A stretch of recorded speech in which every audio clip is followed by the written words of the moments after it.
back to Trail of Champions, episode something or other. Yeah. A natural 20 perception. Seriously? Dwarves. Alright, anyway. So, recap. There's a lot that has happened in the in-character chat, so I definitely do not have time to go through it. The short of it is that the group was teleported by Carmen using a magic coin to Carmen's quote, summer home. Yeah, don't believe it for a minute. Anyway, but it was a tower, dusty old messed up tower that seemed to have lizard folk and giant rats in it. And lizard folk, or whoever they were, set the whole thing on fire, so we had to all jump out of a window and escape that way and avoid all the rats, which had Alvin really not okay. And then we had to chop our way through a lot of brush and stuff to get to the road. We followed the road for quite a ways, met this group of travelers, and got the sense that there was something stalking us from the thick trees and brush on the side of the road. So we convinced these travelers to kind of go with us, because we're sitting there thinking, yeah, you guys look like you're dead meat if you don't have some real heroes with you to protect you. Anyway, yeah. So, we got ambushed. Grog and Slag Liquor, which is Duergrim's steed, a giant ram, both were taken down, went poof, out of existence. The mules of the group that we found were also taken down, but they didn't poof. They're dead meat. Then basically once all the mules were down, our ambushers, who we didn't really have much luck hitting back, they all ran away. Did successfully kill one of them, and Duergrim mounted his head on a pike next to the mules. Anyway, from there we come to this town. It is a town, more like a fort. What is the name of it? I can't remember. What the name of it is. Anyway, come to this fort filled with lots of tents. There is, I think, a statue of Baal and a statue of Cyric, which Trym hates, on the bridge leading up to this fort. And currently the group is going to Bolo's Tavern. So, that's the recap. And now to jump into group. I am late, as usual.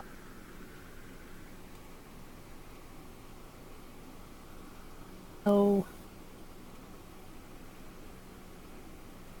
Hello.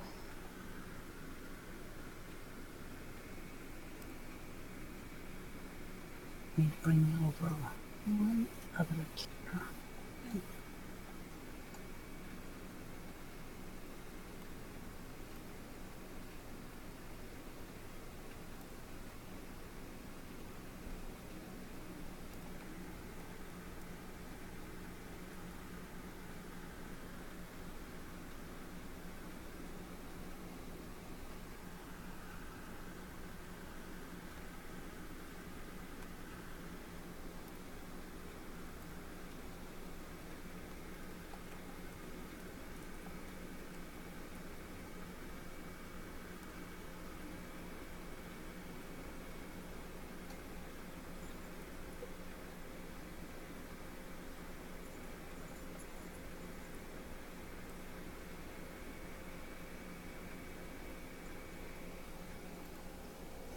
Okay, I have not made a token yet for Slag Liquor, just so you know.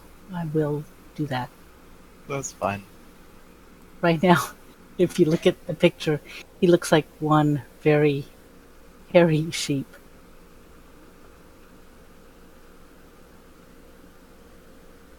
Is he adorable? Yes, I think so.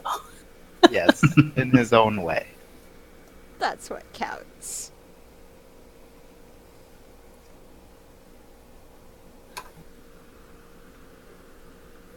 Somehow I get the sense that like Acodo's familiar whenever he does summon it. It's gonna like sparkle and shine all the time to show that it's clean.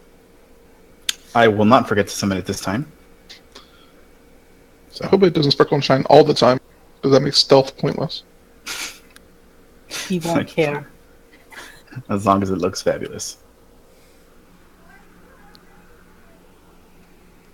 Grog looks fabulous.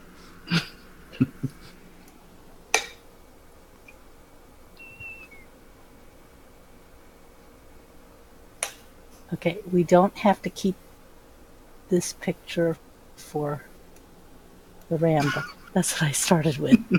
I love it. Slag liquor. He does not look as fierce as I was imagining. Yeah. Sorry. He's adorable. We can choose something else, but that's what I started with. I vote to keep.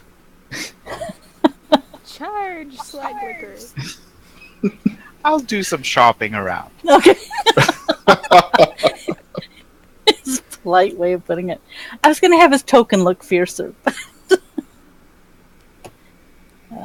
Since I think we're talking World of Warcraft, I was just going to take that and adjust it. So once in a while, they do look pretty cool. But not as cute. No, Not as cute. That's true.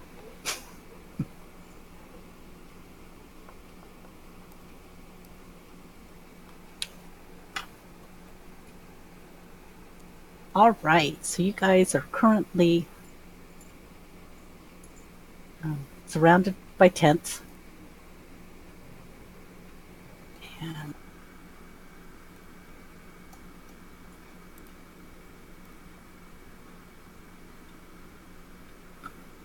probably on either side of you, there's, as you go down this row of tents, there's about 10 to each side.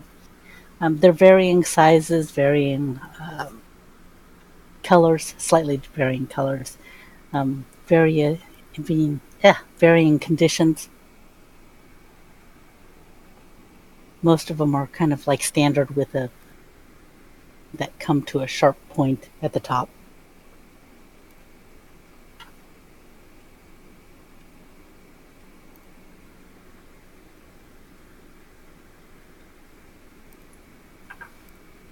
And at the end of the aisle, after you've passed different people who are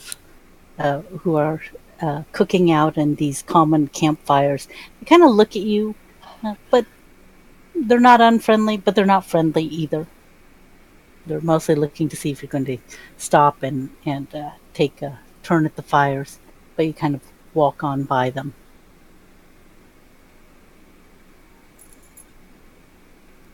And at the very end is a large tent that does have, in large painted letters, slightly faded, Bolo's Tavern. And the flap is opened, so you don't know what color it is, but inside you can see there's tables set up. It's almost exactly what you'd expect of a tavern, except that the sides are cloth, and you could hear the noise as you approached.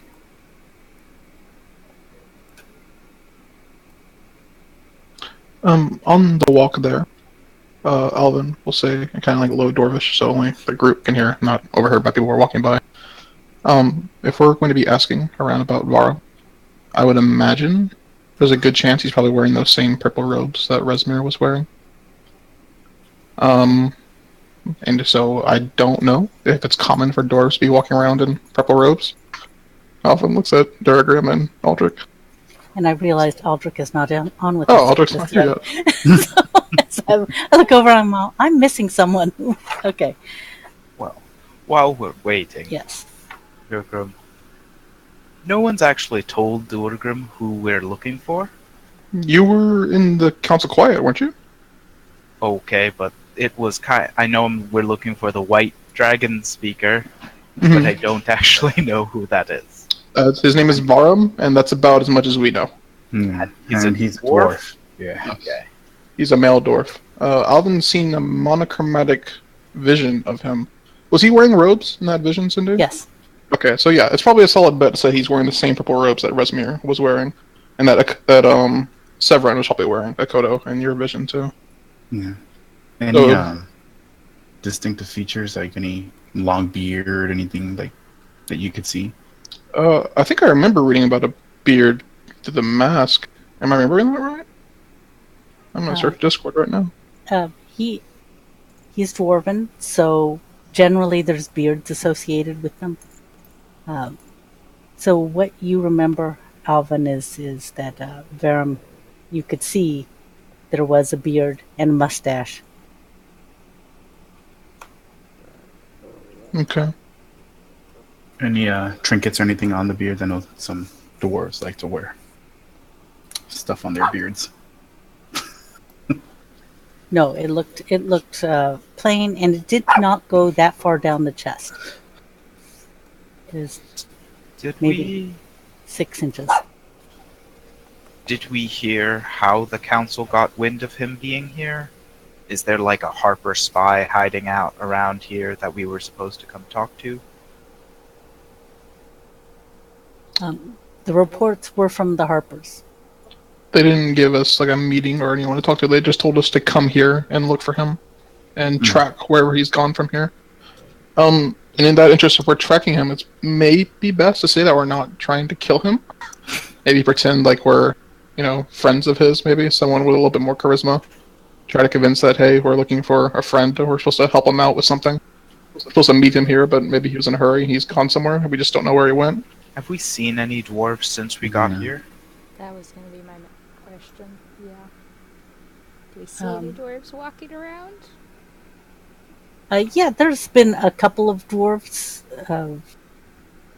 They look as if they're part of either a caravan or tradesmen's. Also, out towards the outskirts, before you came to the tents, there were a couple of blacksmiths that had set up a shop doing repairs. One of them was a dwarf. It So- appears y'all aren't that much of a novelty. Well, dwarves like drinking, right? So I figure if anyone had seen him, it's probably this innkeeper. Or tavern keeper, I should say. It's a fair bet. Still trying to figure out how Bolo is familiar to me. Is this in character or out of character? In character. Okay. Have you ever done bounty hunting work?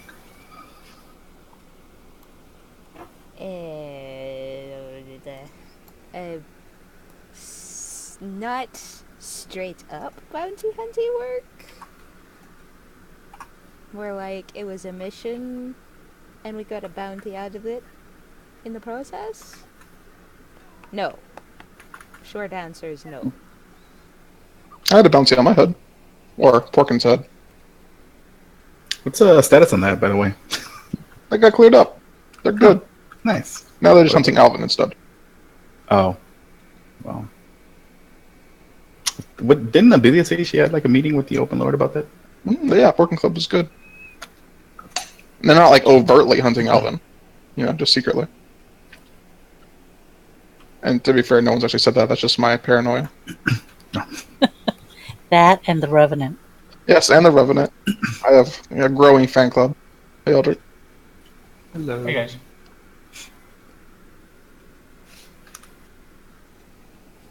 Okay. Aldrik, I just told them that they were approaching the tent. You guys have seen a couple of dwarves in this camp, but not a lot. percentage-wise, I'd say out of, it's like 1 in 20 type of ratio. If Oh. that. So I imagine one in purple robes would probably stand out. Okay. So Acodo or Trym, are naturally charismatic people. Work your magic. Oh yeah. I mean, Duergrim's a paladin. He's pretty charismatic. Yeah, but he's mean. He's charismatic in a very specific way. If we want to be mean and rude, he's awesome. But otherwise, he is a dwarf. I mean, Varram is another dwarf. I'm assuming they would get better along if another dwarf came up to him compared to me going up to him. Well, yeah, I don't think he's going to be here personally. But I guess we can. Well, yeah, Trym will probably go straight into Bolos. Alvin will follow. All as well. So, as I said, Bolos looks almost exactly like a standard tavern, but with cloth walls. It is crowded for this time of the evening. You think that this is a center of entertainment and dinner, because the smell of dinner is wafting through this entire tent. It is not quite one room. It looks like there's been some places that have been sectioned off to be kind of slightly more private, and behind the bar has also been a little bit sectioned off. There is a kind of very thin guy behind the bar. He's cleaning some of the glassware and occasionally setting an ale up onto the bar. There are probably in this entire tent maybe 2 empty tables that you guys can see.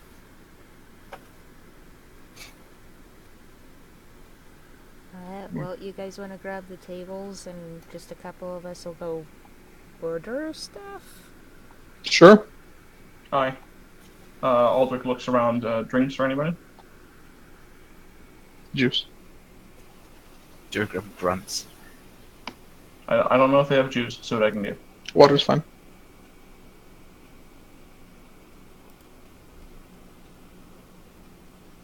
I'll be right back. My 2.5-year-old is yelling. Okay. All right, so who is going up to the bar and who's sitting down? Aldrik's going up Trym. Yeah, Trym will go up to the bar. Oh, and we'll find a table. Yeah, I'll go with Alvin. I guess Acodo will go to the table and clean it up if it's not clean already. Okay. Yeah, so the one of the tables that you find is actually pretty close to the bar, maybe about a table away. You wouldn't be able to hear all the conversation at the bar. You could hear a couple of words caught. Most of the other tables do have people in either large groups or like 2 or 3. Almost everyone is eating, and almost everyone has a mug of ale by them. Acodo, you probably can smell from the smells that are around that the food here is probably not up to your usual standards. And Duergrim, with his perception, can tell that the ale is actually pretty decent, but not top of the line.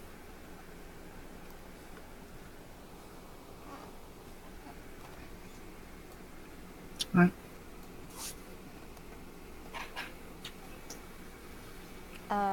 Is there anyone or anything in here that's ringing any more bells for Trym? As far as Bolo?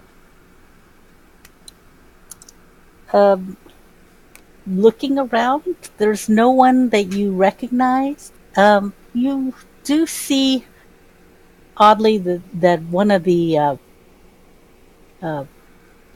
banners that's kind of behind the bar, it's kind of just a small little, I'm not going to say embroidered little banner, but it looks very much like something that you've seen from home. Oh, is this like... No, sure. Wonder if trade, perhaps? That's come through? I mean, it's not like a brewery. That... Okay. I'm confused. That's okay. I'll own it. So, Trym will go up to the bartender and order ale, I guess. Aldrik will order 2 ales, 1 for himself, 1 for Duergrim, and requests. No, just that, just 2 ales. All right. Any meals for you guys? Everyone's eating. We've got some. If you don't like the food around here, which is better than a lot. What's dinner? A stew. What kind of stew? Well, it's not rat stew, that's for sure. Damn it. Insight. Sure. While you're doing that, he's like setting mugs of ale. Those are readily available up on the table. And do you have on the any, counter. Perhaps like, this is one shot, but do you have any like juice? Juice? Wine? Got wine that turned, but that doesn't taste like juice. Something non-alcoholic. Tea, we've got tea. Bolo always insists on tea. Okay, that would be, I assume, acceptable. Okay. One of those. And do you have wine that isn't turned? Oh, yeah. Yeah. I want a glass of wine. Okay. Trym leans close to Aldrik and says, "Are you kidding? That's not going to be good enough for him." Yeah, well. So, stew, or would you prefer, if you don't want the stew, we've got just bread and cheese and things like that? Definitely, yes. Maybe 3 good loaves of bread and a couple good chunks of cheese. I'll do a stew. I imagine Duergrim will. Trym, what do you think? Yeah, that sounds good to me. When you said the word good, he kind of like, his mouth twitched, but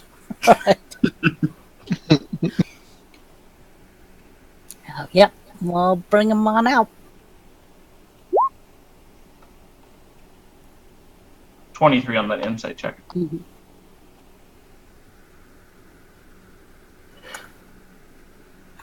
Regarding the definitely not rat stew.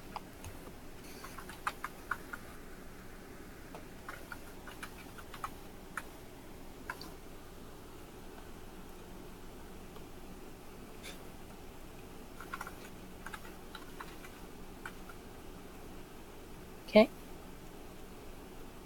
All right. Aldrik heads back with the 2 ales and the wine. 4 silver. For the drinks and the food? Yep. Of course. Aldrik pays him. Say, have you seen another dwarf hereabouts? Perhaps he's come in here. Yeah, there's one over there at your table. She frowns at him and says, "Aside from that one that's maybe come in a few days ago." There's one over there too. See him? He's like pointing out the dwarves in the place.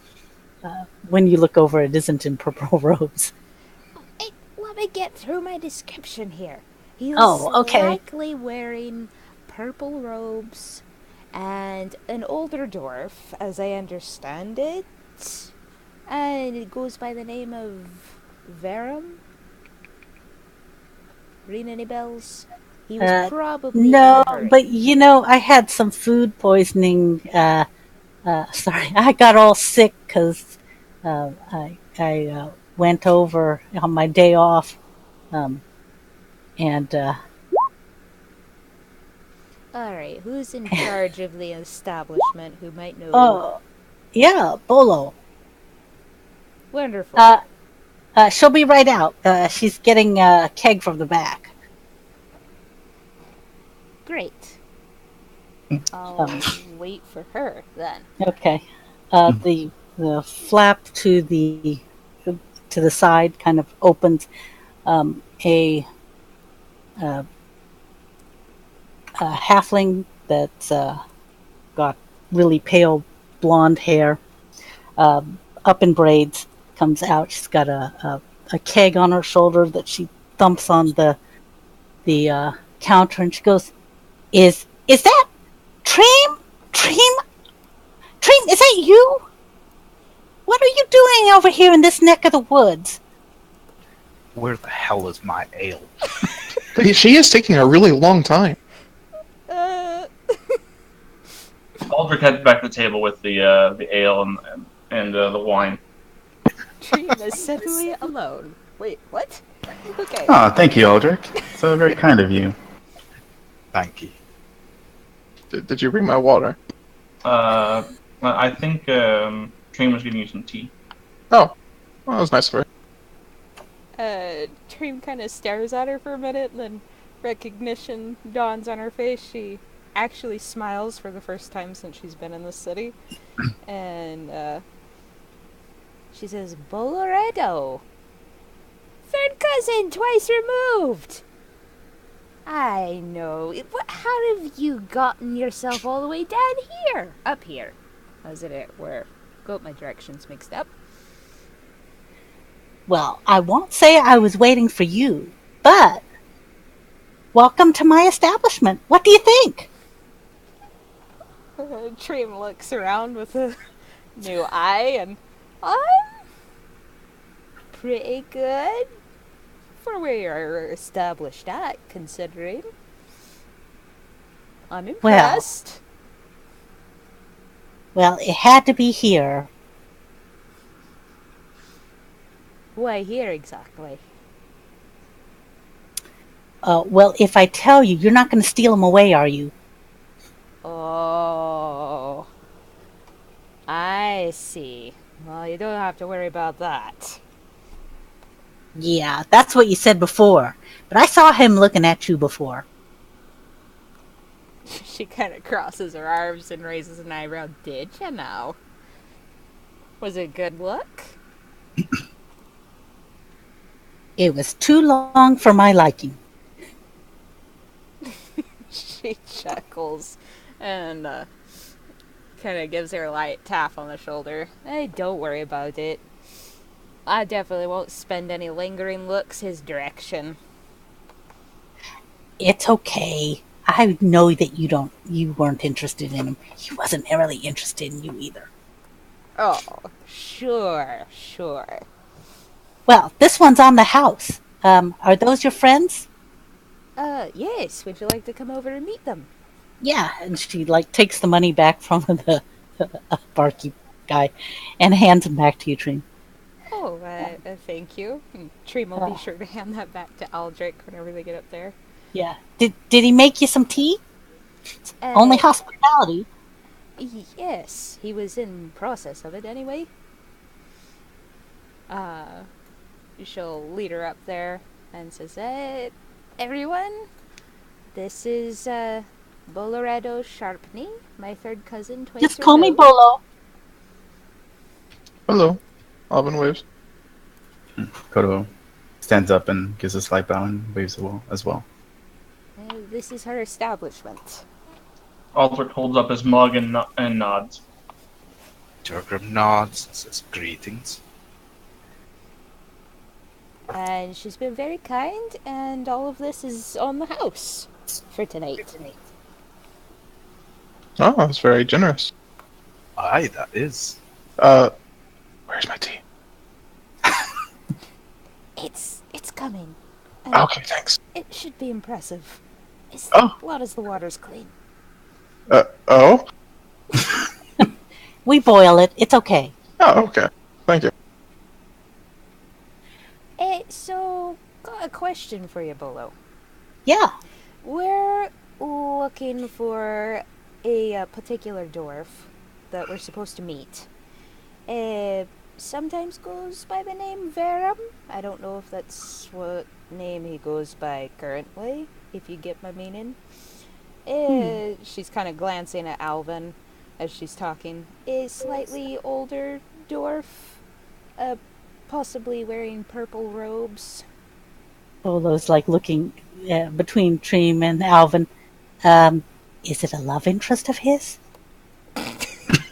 Alvin blinks. What? Trym kind of giggles and says, "I know. No. Oh, okay. The way you were looking at him, I thought maybe you. She gives me weird looks a lot. I'm looking at him because he's the one that probably has the most accurate description. Oh, yeah. He's the one that's met him before. Right, why do you make it sound like a question? And the rest of us are just here to meet him as well. Ah, does he owe you money? In He a manner could. of speaking. Okay, what did he look like again? We do get some dwarves through here. All fine gentlemen. She kind of looks at Aldrik and Duergrim. Aldrik raises his mug again and Well, Alvin, I think it would be best to maybe give her a description. Have you met or seen any dwarves wearing purple robes? Oh, yeah. What's his name, Varram? Oh, I didn't get a name. So, when was that? That was a couple days ago. Evening a couple days ago. He came in here. He was talking to a bunch of people he seemed to know, and was a big spender. Ate lots of food. Liked the ale. At least I think he did. He asked for quite a bit, and then he was asking for escorts into the hills. So he is meeting people to interview them. Now, he started with some people I wouldn't trust, but he recognized that pretty quickly. And then this guy in a hood came up to him and starts asking him his business. I don't think he was one of the people who was interviewing. And he looked him straight in the eye, pulled out his dagger, stabbed him straight in the throat. Oh. And then the hood falls back, and it's one of those scaled folk up from the Serpent Hills, come down to spy on us. So everyone around started applauding. I don't know why. I had to get rid of the body, but everyone started applauding. They thought he was a hero, make no mistake. And then, quick as cats, he and his entourage took off straight for the hills just then. Left me with the body, but did leave me some money. Which way in the hills, if you don't mind my asking? Well, from here, there's only one way straight into the hills. You just kind of go over to the northeast. And you said this is 2 days ago? It was about 2 days. It's less than 2 days because of the timing. It was much later at night. But yeah. Did you see how many people went with him? Oh, well, I'd say it was over a dozen people. Over a dozen. Yeah, but not all came into my establishment.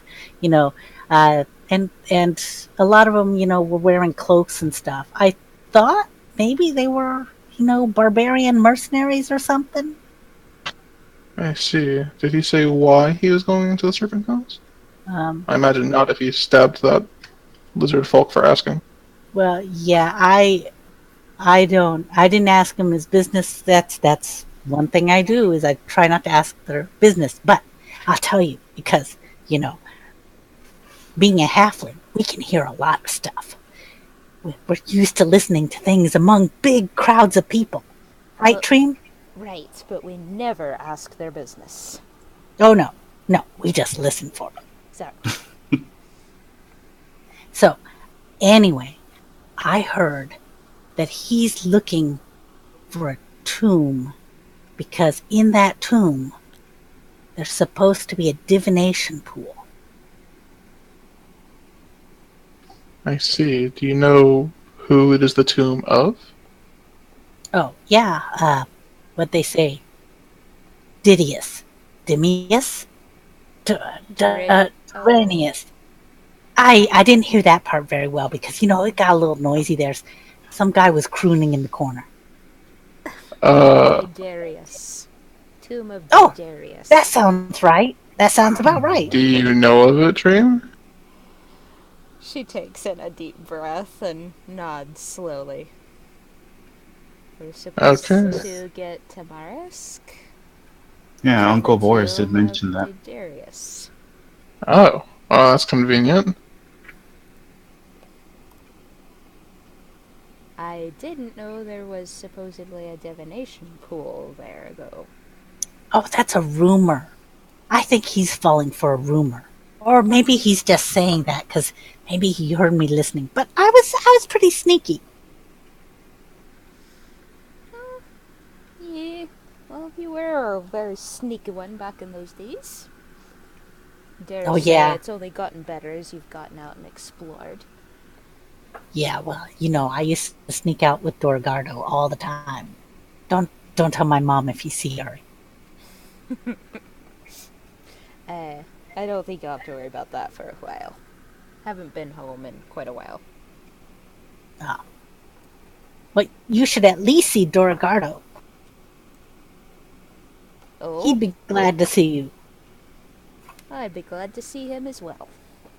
Not often I get to see home folk.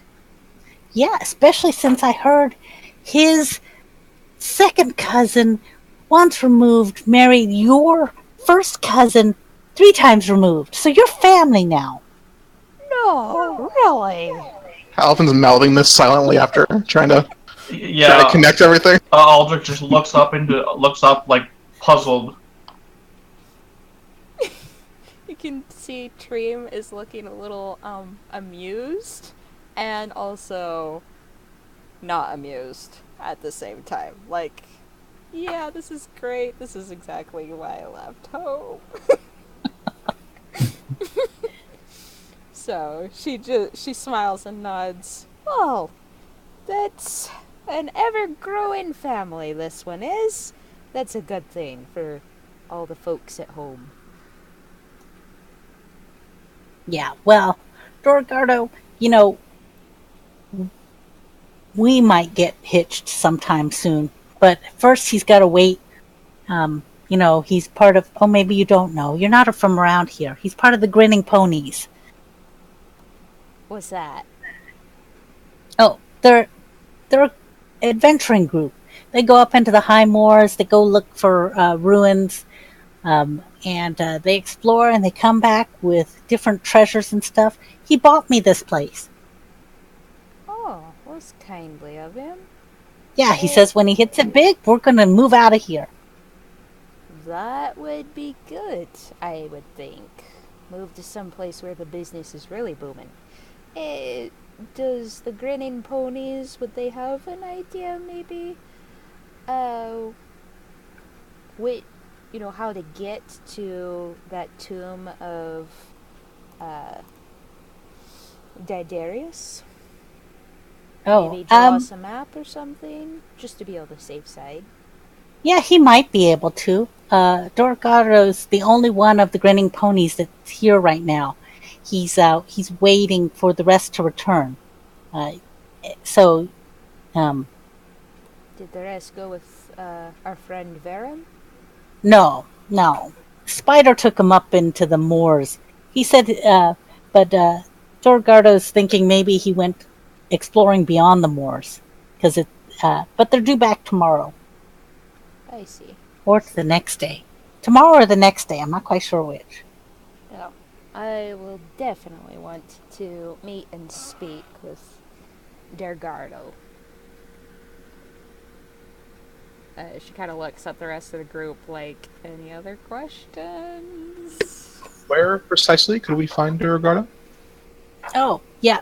The Grinning Ponies, they have a tent out on the other side of the fortress. Does their tent have some kind of distinct marking that will let us know which one belongs to them? Yeah, it's the one with all the ponies painted on it. Ah.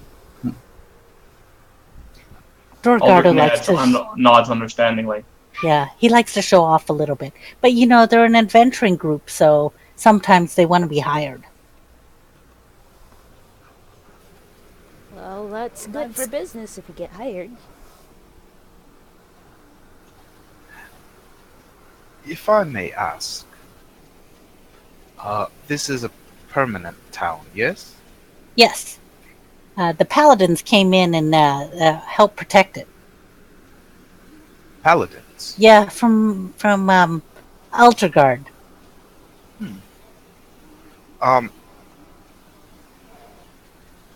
Why is everyone in tents?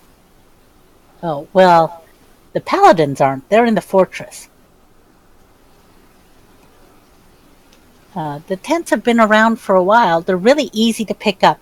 Like, if we think that we're going to get invaded by, I don't know, snake people, that's only happened once in the 10 years I've been here. But if we can pack everything up and move it into the fortress, and it doesn't take a lot of room, and they don't burn down our buildings, and then we just unpack it and come back out. Now, see, these tables and chairs are a problem, but people help me with it because my place is important. And this has only happened once in the 10 years you've been here? Yep. I think those snake people kind of keep to themselves. Except for that one, it's very odd. He had scales, and when I had to drag him from the tent, they felt weird. Where did you put his body? Oh, I buried it. Well, I didn't bury it. I hired someone. He took it off to the river. I hope he didn't just throw it in the river. He was supposed to bury it. That doesn't sound sanitary. Oh, well, he should have done it downstream instead of upstream if he did. But I told him to bury it. But some people take shortcuts. So the paladins, who is it that they serve? Oh God, what are they from? A mishmash.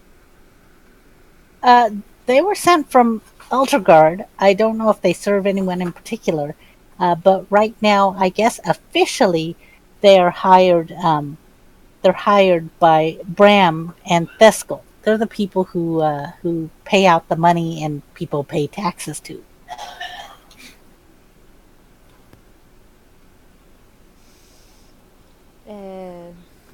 Bram and Theskel. They Yes. run the town, I assume, then. Yeah, I guess you could say that. They help the town and the town helps them. Do you know if Varram spoke to them, by perchance? I don't know his business outside of here. I just know him when he was running business inside of here. They never came by during that time, though. Bram and Theskel. But, they like to be in the fortress. They usually have me deliver them a meal or two a day. I think they're usually playing cards and stuff. I see. Okay. Well then. This has been quite a fine reunion. Pleasantly surprised to actually see a friendly face here. Well, I'll be here for, until your new cousin gets his act together. Trym winks. I'm sure it'll be soon. He'll hit it big. I know he will. They heard about a green dragon lair up north. I think that's where they're going to try to hit it big. Alvin slowly covers his face.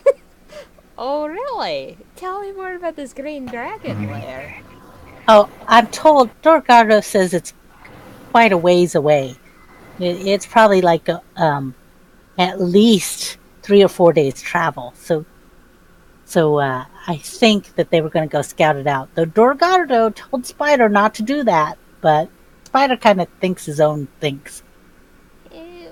Would this green dragon lair, do you know, happen to be in maybe the same direction as the tomb? Oh, no. The green dragon lair is past the high moor. So I think from here, Duergardo was talking about it being northwest, and what you're looking for, the hills, are northeast. Aldrik speaks up. Would it be in the general direction of Dragonspear? It would be past Dragon Spear, is what they said. They said it would be almost to Daggerford. Oh, wow, that's ways. That's a ways away. Great. We were walking right by a dragon lair and never knew it. Well, thank you. Bo, that's very helpful. Do you rent rooms by chance? I do rent a couple of rooms. They're usually reserved, but for family, I'd do it. Trym smiles widely at her. That would be wonderful. If it's not too much to ask of you. No, not at all. Great. I do want to warn you guys, this is a tent city, so it's a little noisy. And, we're part of a tavern, so it'll be a little noisy. If you are in one of the rooms and a big thing falls against the wall and bulges it inward, don't worry, the walls will hold. That's good to know. Yeah, good to know. Yeah, just sleep away from the walls that are connected to the tavern. You'll be fine. All right. Well, I think Oh, here's that tea. Oh, thank you. I'm very curious how this tea tastes. It's a special brew, Trym. I get it imported up. Actually, you know who makes sure I get it, even though it has to go through 2 other people? I got a good guess, but go ahead and tell me. There's a couple of tradespeople down south that make sure that halfling tea goes northward. They know I'm here, they know Spider's here, and they know Duergardo's here. Well, that's good that they keep you stocked in the good stuff, then. Yeah, yeah. Cry If you and ever shame. see him, his name, he'll give you a good price. Okay? Do you need to write it down? I'm pretty sure I could remember it. Okay. Of course, he's going to be a halfling, but it's Dialgo. I thought so. She winks at her. I actually got to know Dialgo fairly well over a very long, excruciating trip. Well, he's been kind of down recently. I think his perks heart's up. been broken. Oh? Well, last time I saw him, he was going to propose to a lassie. Did that not work out? Oh, well, he wouldn't tell me anything. He just looked down.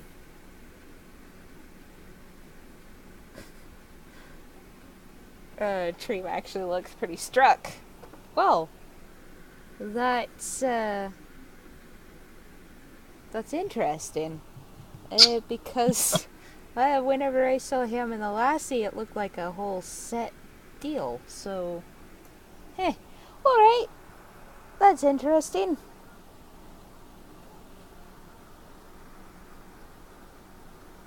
Do you want me to show you to the rooms, or do you want to finish eating here? Trym looks around at the others and then back at her and says, you can show me to the rooms, and then whenever my friends are finished eating, then I can show them. Oh, yeah. She actually leads you outside of the tent and around to the back. There's a set of 4 smaller sectioned off areas that are adjacent to the tent. You can hear all the noise. Okay. But in each of them, there's a bunk that is up off the floor. The floor is dirt, but it's up off the floor and has bedding that looks clean, and a little table with a pitcher of water. Are is one of the rooms just big enough for the entire group? Would Trym be able to gauge whether, like, you fit in the entire group and cast Tiny Hut? Oh, Or are they pretty small? they're pretty small. Do you ask her for a larger room? Yeah, I think she probably... do you have maybe something just slightly larger where we could all just bunk in together and spare, these smaller rooms for paying guests? You know what? I don't, but Dorogardo does. Grinning ponies have just a nice sizable tent if that's what you're looking for. I'm sure since you're kin now, he'd let you stay there. Especially since his gang's all gone. Well, that might be worth looking into. And that way we can save your rooms here for your pay-in customers. Well, then I'll tell my team. They seem like a nice group. Yeah, they're pretty awesome for the most part. Now, the one dwarf, still I'm trying to get him figured out, but the other one, he's pretty nice. Okay. Well, why are you traveling with someone that you don't know if you think they're okay? Oh, well, he's just new, and we kind of got saddled with babysitting him. So, one of the things that just comes with the job occasionally. Babysitting dwarves? Trym smiles and winks. Well, halflings are the best at it. The other races That's wouldn't true. mean anything without us. That's true. We get a lot of training. And she actually stops and kind of seems to look at her for a minute and says, it is nice to actually get to see some family for once. Well, if you're ever here, come on by. Stay as long as you want, too. She nods, then she kind of looks around and then nods a little slower. He thinks, just for you. That would be about the only reason. Just between you and me, this town gives me the heebie-jeebies. Oh, well, the group's all... They got a good heart. They're a little rough and ready. But, we don't have a lot of... well, okay, maybe we have a little bit of murder and mayhem, that one dwarf. But he wasn't from here. Well, yeah, Varram is definitely one of those rough around the edges sorts. Anyway, I'll head back to my troop and see whether they want to go over to Duergardo's and check out the room there. And Okay. with that, she'll head back in. All right, I can take you over after closing, but if you want to go over, I'm sure he'd recognize you. Maybe. You look a little more... Oh, how shall I say it without insulting you? Weathered.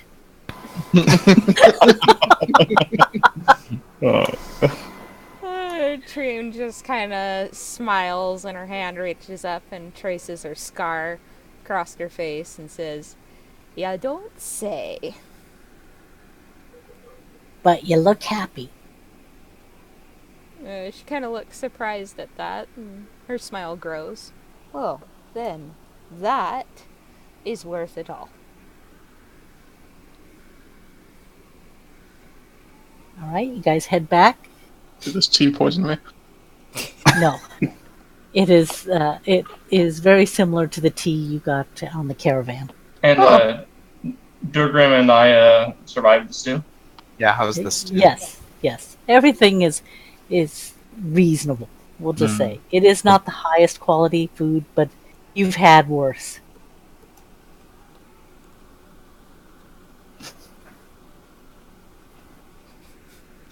So Trym returns to the group and explains about the possible larger room / tent that Duergardo might have. Definitely sounds safer if we can get Acodo's magic up and running there as well. Yeah. That's kind of what I thought. So, question now is, do we want to head over there soon or wait until closing time and have Bolo introduce us? She's confident he would remember me. I'm not that confident. Halflings have, steals or memories of steel, but No, and you're so memorable, Trym. she kind of looks at Alvin, gauging where that came from. Alvin is genuine. I don't know that. Well, let's just say that whenever I left home, I wasn't that memorable. I mean, if you don't feel comfortable, we could always wait here. We have been traveling for a while, so I mean, it's best to rest for a bit and let Bolo introduce us if you'd like. Besides, the drinks are in the house. What time is closing? That is an excellent question. When you ask Bolo, she says 2 a.m. Oh, it's not that bad. Okay. Oh, I guess it's bad for Alvin. I don't know what time. I guess Alvin usually has first watch. So yeah, that's not too abnormal, I guess. Well, if we were able to procure something big enough for the spell, we wouldn't have to keep watch. I was just thinking if Alvin would be used to staying up to 2 in the morning. Oh, okay. I guess Alvin could just meditate at the table, surrounded by people yelling and talking. That wouldn't leave us a lot of time, though, for some of us to... Let me see. I'm trying to calculate math here. But for a long rest, if we were... We would just sleep in, I guess. Yeah. I mean, if we know where he's going, then I don't know how much, Just sleep a little bit. how expedient we need to be. Especially if this other family member of yours can tell us precisely how to get to the tomb. If he can't, then we might want to leave a little bit faster, but... Okay. So... Again, do you think it'd be better to go ahead and go over there now? And I can just try to explain the situation, and if worse comes to worse, he can come over to the tavern with us? Or... wait. What time is it now? It's probably around 9 or 10 by this time.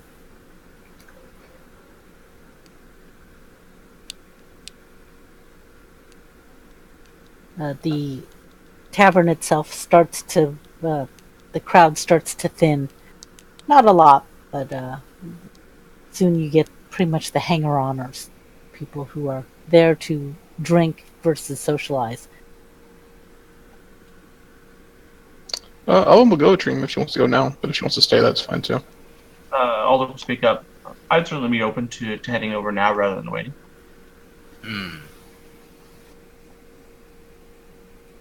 Alright, let's head over there now. So, yeah, it'll be fine. Do all halflings live in tents? No, Oh, okay. not at all. Tents aren't a very good way to make a steady home where you can have 19 children and a huge garden. That's 19? 19. Trym shrugs. My mother had high expectations of me. How many siblings did you have? I had none.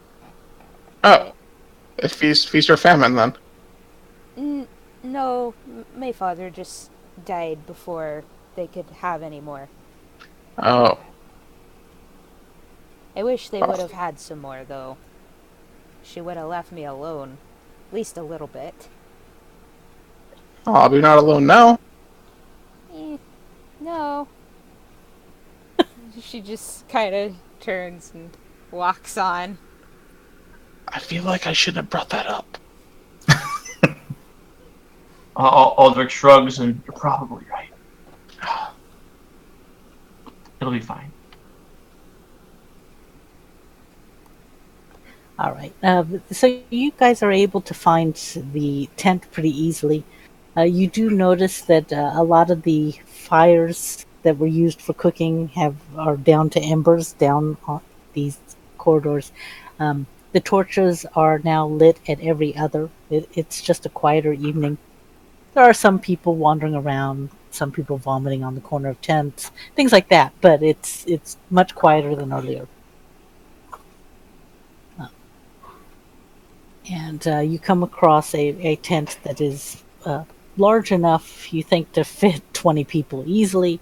It is a pale, well, it's hard to tell in the light, but it's a blue, and it does have ponies, all with these kind of grins on them. Grinning ponies. So you know, they're kind of creepy. Yeah, that's gonna haunt me for a while. Wonder if they'd let me paint a picture of Grog on there. You should just do it and then ask afterwards. There's an idea. Aldrik looks over at Alvin, shocked by his his proposal. I was making a joke. Maybe characterized by the player. Oh my gosh. So, Trym approaches the tent and just calls out, "Hey, Acodo, you around here?" There's a bit of a silence. Then you do see in the tent, I'll just mention that a lantern is on because light streams out, halflings and their lack of dark vision. And then... Can you ritual cast? Yeah, that's not a racial restriction. And then you hear a voice. Who's asking? Trym Oakstone. Bolo's cousin. There's a longer pause. Then the flap kind of opens. Third cousin, twice removed. And I guess apparently we're cousins now, because your second cousin married my third cousin. Yeah. He looks at you and he goes, I remember you.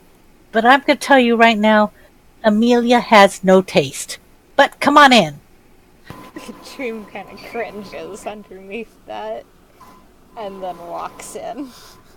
Wait, who are these people? They with you? Yeah, yes. Hello? They're my traveling companions. We're on a mission. Something that we would like to discuss with you. Sort of a business proposition. Okay. All right, come on in. And then he kind of slides the sword that he was kind of holding back in place.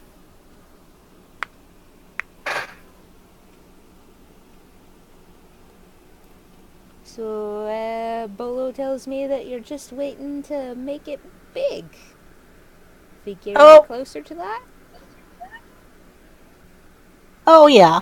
Yeah, these things always take time. And you want everything to just work out just the way you kind of have it decided. Hey, do you want to take a seat here? There's some pillows on the floor that are, really stiff. Yeah. She kind of motions around to everybody else. They can do what they want. She chooses to stand. I'm good. Thanks. Sure, I'll take a seat. Coda stands. So our group here is looking for a dwarf called Varram. Bolo had quite a bit of information, or stories, about him anyway. Said that he went after the tomb of... Looking at my notes. Wait. Who's Varram? I'm confused. Is he a cousin? Trym kind of pauses and then says, maybe, but probably not on your side. The point is that we're supposed to meet with him. That's our mission. And she told us that he went to the tomb of Didarius. We were hoping to procure a map to there. And she seemed confident that you could help us with that. I haven't been there, but I've been up to the Serpent Hills. I wouldn't recommend it as a leisurely jaunt, that's for sure. I'm definitely not here for leisure. Okay, and this Varram, what's he up there for? Other than the tomb? Leisure. Chasing stories. He's a bit of a... Cultist? Trym kind of looks at him and says, hey, you said it, I didn't. Procurer of finer goods.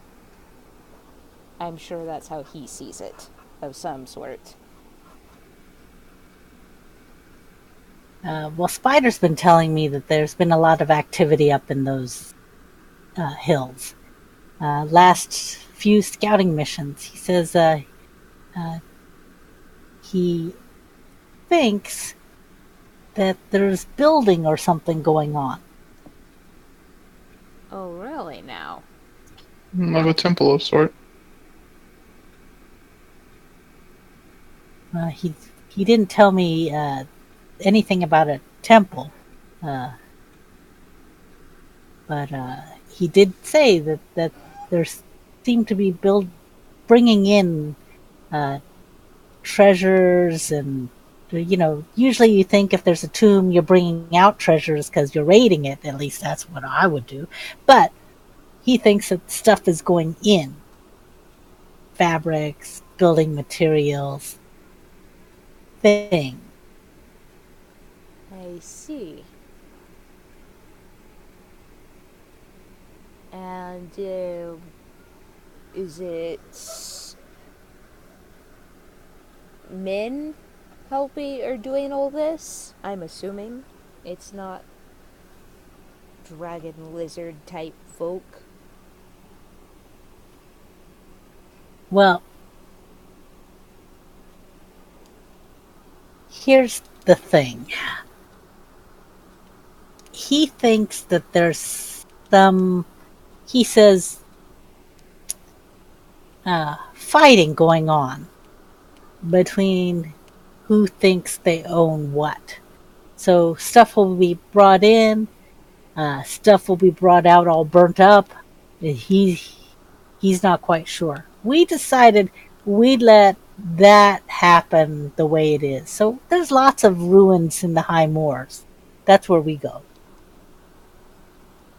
Well, I think we would be very interested in possibly checking out this building project. And Trym's kind of looking around at the rest of the group for confirmation. Aldrik nods. Yeah, Acodo nuts as well. Alvin Duergrim nods. Nods all around.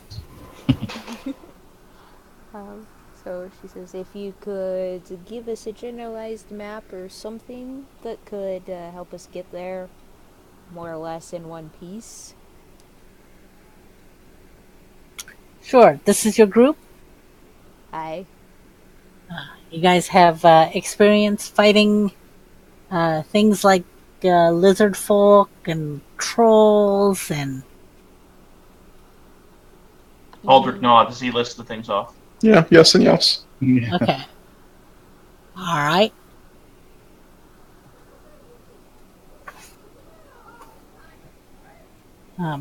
Probably the only other thing to watch out for are there are giant vultures. As long as you don't look dead, I think you'll be fine.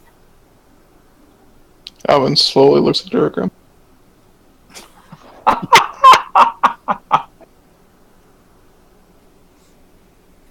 I mean, Duergrim doesn't respond or notice Yeah, or care. it's about what I expected. Just dead expression, dead reaction. Dead all around. And what about, like, Naga? I haven't taken on any of those before, but we've taken on some pretty nasty stuff and love to tell about it.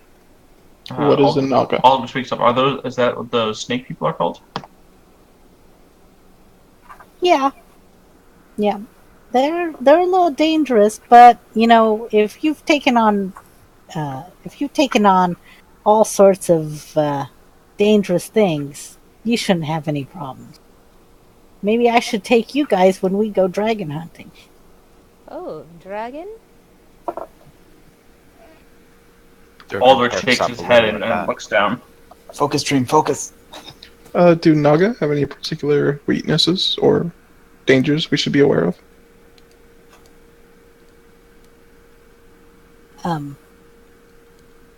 He says, yeah, their weakness is their arrogance. Okay. They will always think that you are beneath them. And that they're the better fighter, I assume. But they don't, like, continuously regenerate unless you burn them with fire, right? Or anything like that.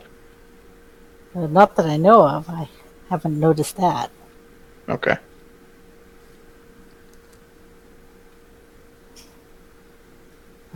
And he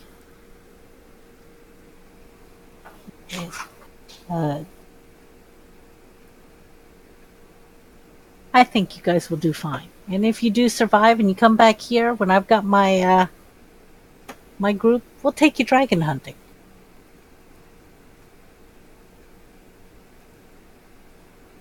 Alvin makes a face. Aldrik sighs again. Cutter lowers his gaze to the ground. Trym is like trying to keep it together. Do you have many dragons around here? Well, Spider's checking into one. Oh, one locally?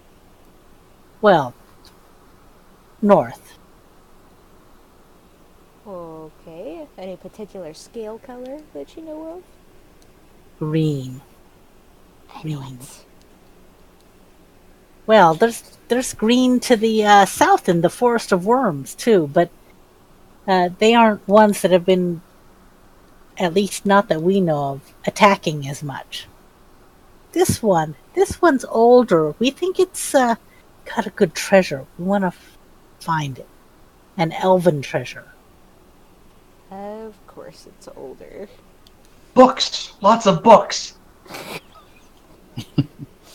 Trym is nodding and thinking, older, eh? Ah. Probably does have a good treasure then. That would definitely make the big type.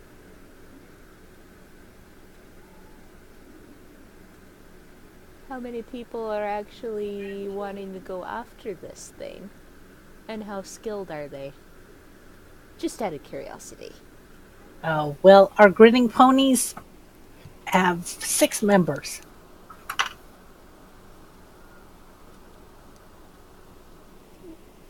Everyone can probably see Trym calculating like hit points and how many people and how that would work. And She looks Trym, hopeful. we'd make you an honorary member. The others, they can't be members. They're not halflings. But you, we'd make an honorary member. Oh no. Trym, I'll remind you that we do have a mission we need to accomplish in a timely manner. Trym pinches the bridge of her nose. I know. Then she nods to, oh, Stink. What is his name? I'm having a hard time remembering his name. Wow, he's family and everything. I Yeah. I know. Duergardo. Duergardo. Okay. She nods to Duergardo and says, "Well, hopefully I can come help you out with that sometime in the future.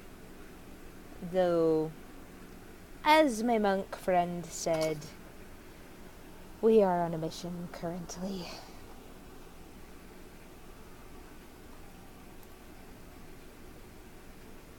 Okay. Open invitation, though, Trym, to be grinning pony. Thank you very much. I am honored to have that invitation. Well, your family. At this point, everybody can kind of see Trym's shoulders slumping forward a bit. Yes. So when can we expect the map, possibly? Yeah. Yep. I can draw it up right here. Great. Oh, and Bolo mentioned something that you might have a spare tent that we could stay the night in. Just for tonight. What? No? Well, you can stay here. There's lots of space, as you can see, and since my group isn't here, you're welcome to stay. I've just been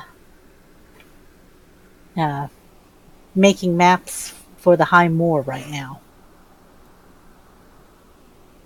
Alright. Can Trym... Oh, okay. Yeah, she didn't. Can Trym tell if this is, like, big enough for Acodo's spell? And she's kind of looking at Acodo like, is it big enough? Yeah, it would be.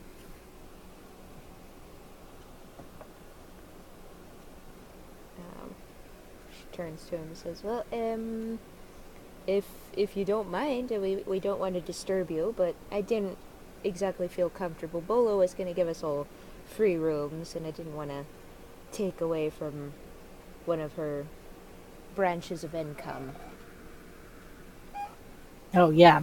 Yeah, I guess she would be worried about that. I'm not too worried because, we're moving from here. As soon as we get this green dragon, I think that's it. I'm beginning to wonder if all halflings have something in common, and that is kill the dragon, take the loot. This is scary. It might just be your family. So, like, only a third of halflings. These, yeah, these aren't even like close family though. Oh my gosh. So, Trym will finally find a place to sit and no halfling corpses. That's disturbing. And wait for him to draw up the map and just make casual conversation. Yeah. So, We lost Acodo. yeah. So, talks a little bit about family members. Usually some things are not the nicest, but they tend to be of the family members you're not too impressed with anyway. So it's not really insulting. And he draws a pretty straightforward map. And he says, "So this is as far as I know that Spiders told me. I don't know where the tomb is from here, but he made it sound like it'd be easy to find. If you just make your way to this, here, I put an X here, this X right here." Alright, perfect.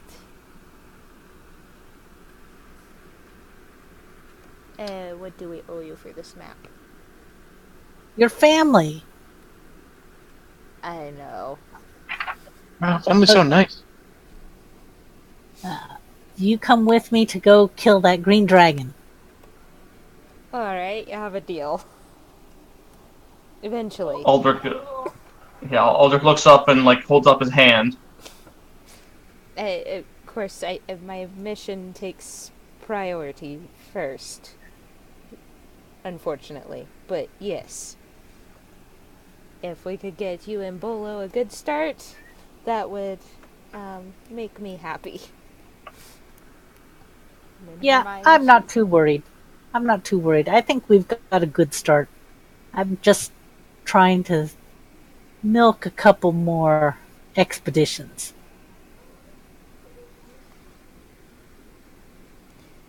Well then. All right. So you guys settle in for the night. I'm going to say when Acodo comes back, he casts uh, tiny hut. Is there anything you wanted to do? Are you still planning on setting watch? I guess I should ask that. Not if we have a tiny hut, right? There's no need. Yeah, not tiny hut and in a theoretically friendly place.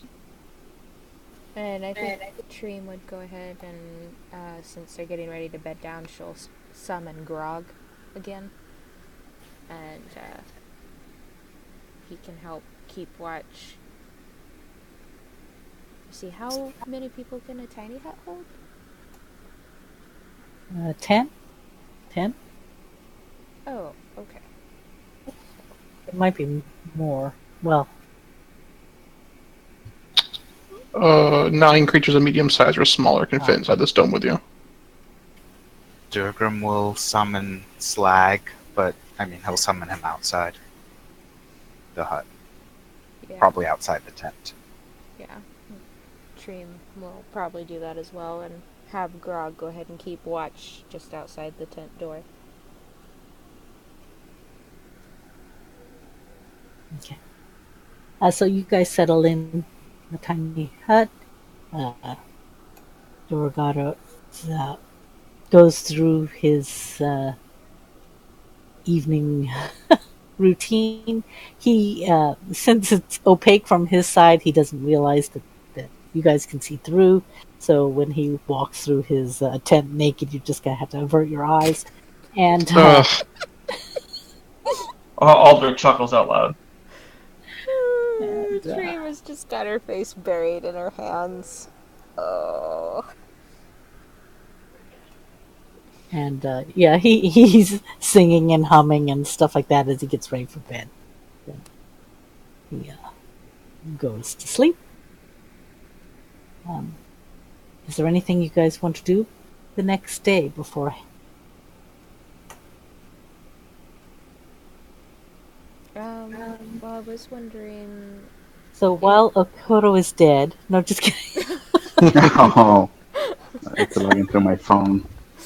I think it's still down. And he died in a manure pile. We're sorry to say. Oh, that is Photo, you owe me that's a 100 nice gold way of to the go. diamonds. Actually, I could see. Well, no, I can't see. He went to the brothel to search for information. No. He died in a mimic bed. Oh my god. Yeah, what I was gonna ask is if maybe we should, like, try to get some, quote, building supplies and make it look like we're traveling to contribute to the building project. To what end? And so we could sneak into the tomb? I was thinking either that, or if there's spies littered all through the trees or anything. You know, we don't know how many of these creatures running around that Varram is working with. And if they see more building supplies and a huge group of people carrying them. I want to throw this out here. I know at least Alvin and Acodo are recognized by the cult because of the mask. Oh, yeah. And given everything that's else has happened, the rest of the group may be known as well. So even with building supplies, unless we also intend to put on disguises and go to all that. We should definitely do disguises. Alvin loves disguises. Alvin hates disguises. Besides, we don't have a disguise maker anymore. Oh yeah, that's true. She's in college. Good for her.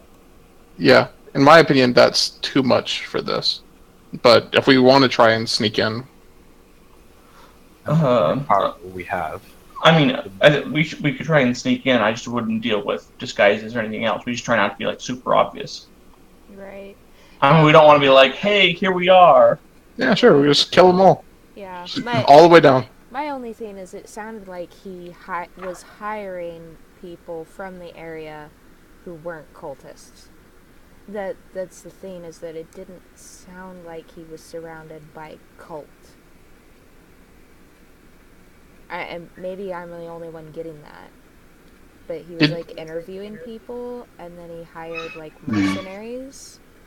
Did anyone say why using this tomb? What he was looking for I specifically, wanted or if that he's just looking to build? the divination thing, right?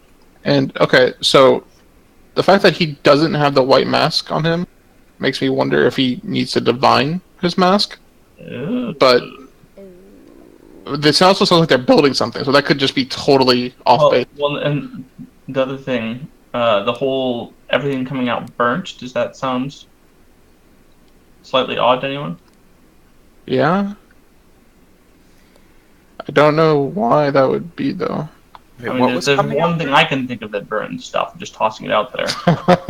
Yeah. But Trym's cousin Paul was saying that the stuff that was being brought in sometimes got brought out burnt and singed and stuff, if I recall correctly. Right, exactly.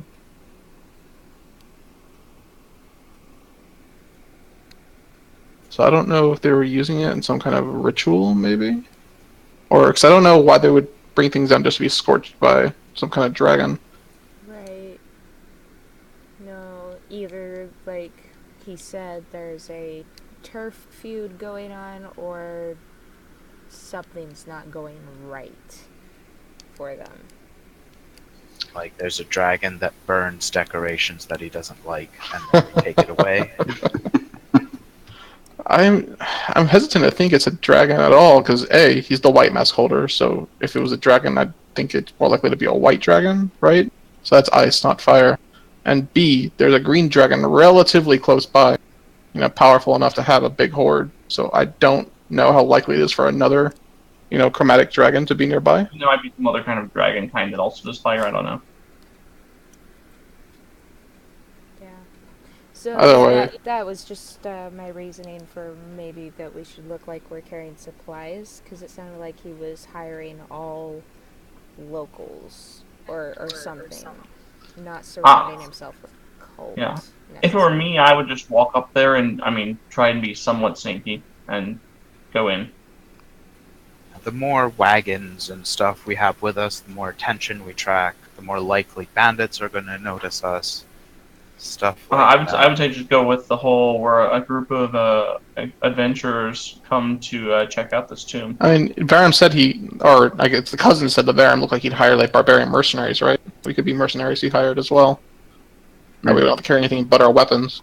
Or we heard that he was hiring mercenaries, and we're hoping to get some work. Right, to get in on the action there, yeah. Yeah, that would work.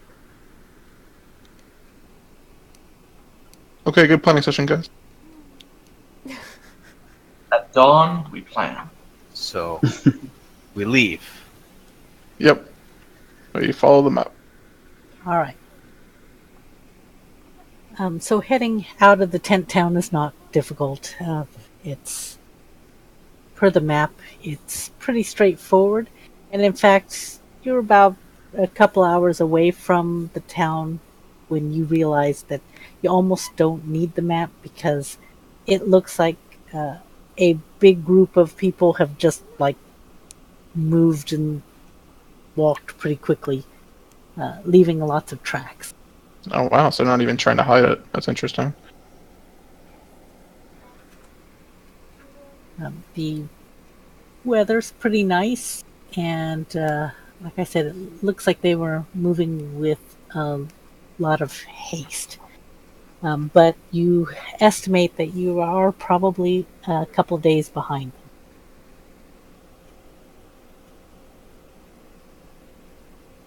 them. So, as you travel, this area is dry. It has, some vegetation, but not a lot. A lot of rockiness, and the similar red rock that made up the banks of the river, as well as some of the hills next to the Forest of Worms, carries through here. Most of the rock has a notable red tinge to it. You see actually packs of antelope, that are kind of ranging around the hills, and they scatter as soon as they spot people. Yeah, you also see some goats that look like they probably, at some point, many, many years ago, may have been domesticated, but currently aren't. And then occasionally in the distance, you kind of will see 3 or 4 figures on a hill that are traveling in a different direction.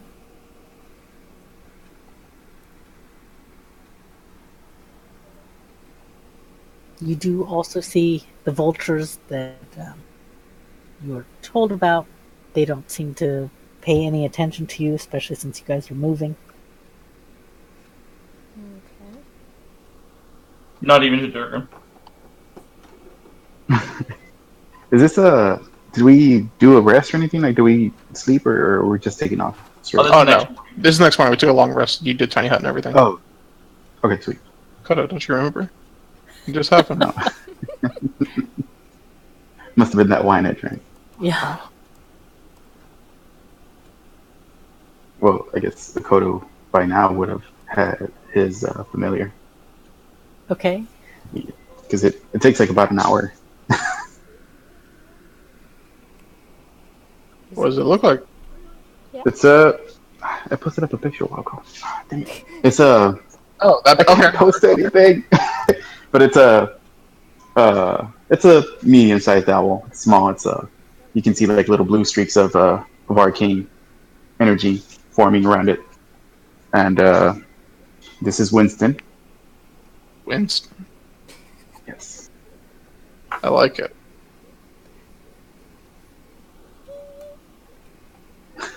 Where is this See something picture? there. I remember you sending it. I do remember it Yeah, as well. It's a ways back. Yeah.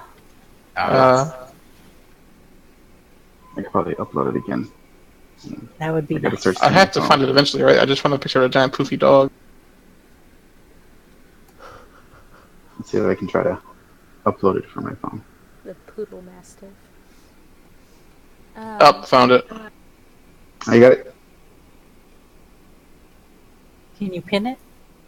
Let me try. You didn't give us pinning. No, yeah, I don't have mod Oh, privileges. really? Ah, okay. Hold on. Here, let me see if I can post it again. First. It's the 12th, if it helps at all.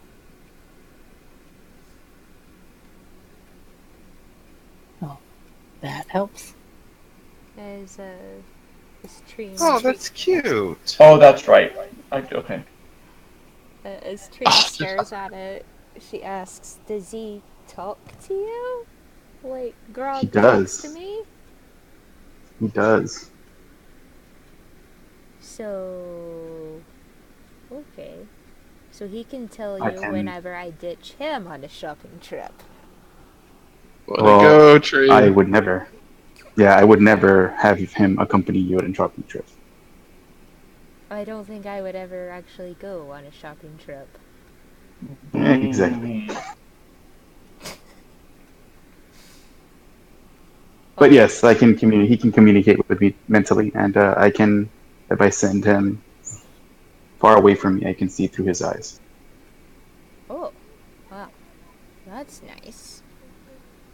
But then you have to be led, right? Is that the one where? Yes, someone has to. Yeah. Oh, so for some reason I heard that like he turns into lead. Instead of you have to like lead him. It's a minor consequence, I was you know. like, what Turning the- into lead, no big deal. What a bizarre consequence. He just flies in the air and hoop ba-dunk. So, Coda, do you think maybe you could go scout out ahead for us? Sure. I guess Kodo gives a mental command to scout ahead of us, see if he sees anything. Okay. I forgot. When do you lose communication with them? I think it's 120 feet, but Oh, really? That's But not he very can far. go further than that and come yeah, back. he can go further than that without. Yeah, and then come back. Okay. So what? But How my are you? communication. It's 100 feet. Oh, 100. There it is. So how are you imagining he's scouting for you?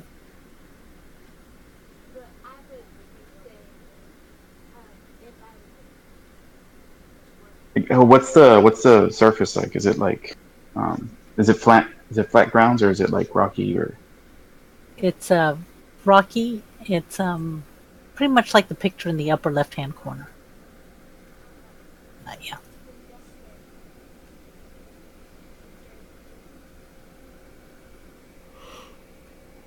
If that makes sense. Yeah, I guess. Yeah, I guess I'd have him continue on. I guess have him go. I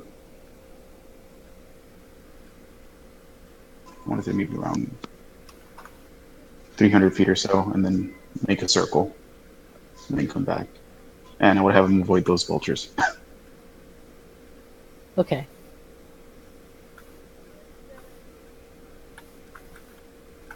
Okay.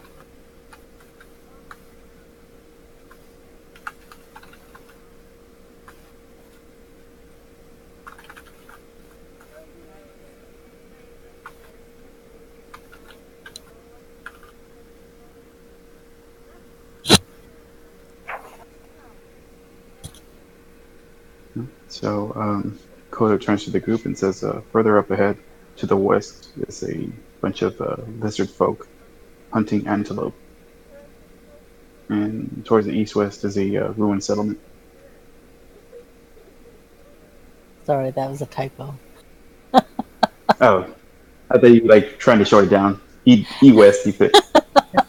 That's just when you I said was like, that. Well, what? east-west. So I was like, oh. Oops, that's now still a typo. Sorry.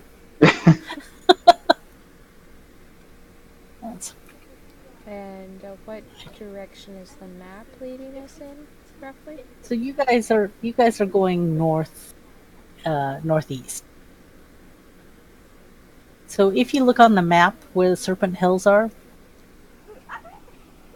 you are essentially coming up this area into the hills. Oh, okay.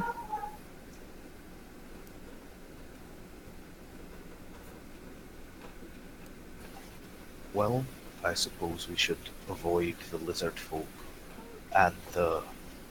I mean, we don't care about any ruins. No. Well, this tomb might be in the midst of some ruins, possibly. Well, these immediate ruins aren't of interest to us, I believe is what he's saying. Aye.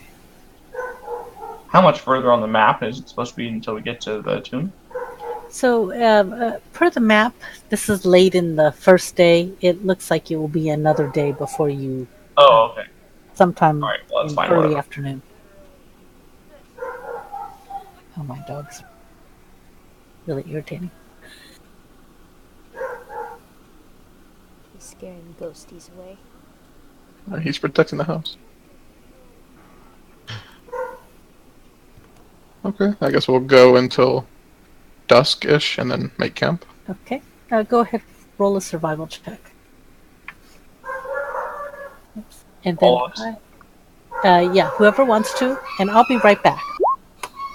Oh, That's my husband's project. We'll just keep it at that.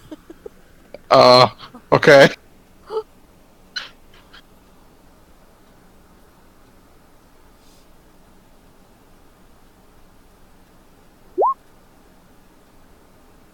Nice, Aldrik. I'm not proficient, but you know. It's okay, neither am I. I remember when I got a nat 20 once. Me too. I mean, it was earlier today, so Yeah. it's not that hard. It's still on my initiative list, I can see it right there. Yeah, we haven't rolled out from it. To be fair, I do roll a lot of nat 20s whenever we're in combat. So. It's the best time to have them, in my opinion. Yeah. Especially with Tildon. I think I remember reading some stuff on your hammer during that last fight. Paul, does your weapon do more damage in the dark? It does, and it does a metric shit ton. Yeah, I saw that. Underground. I remember because we're about to go to a tomb, so I feel like you're gonna be having to make some things have a bad day. Well, if I crit, which, let's be honest, You'll be fine. it's going to happen probably less than 5% of the time. Well, it's 5% of the time. It happens every time. So Yes. Hey, But I mean, compared to how often Cindy crits against us, I mean, we That's gotta true. catch up somehow. Yeah. But yes, if Duergrim lands a crit, holy. yeah, it's probably going to turn it to paste, whatever he's hitting. Yes. That's the hope. Just make sure it's not my dragon's skull. No. I wouldn't. Well, depends on how cinematic it would be. I mean, no one wants a kill shot of you crushing the dragon's toe. That's true.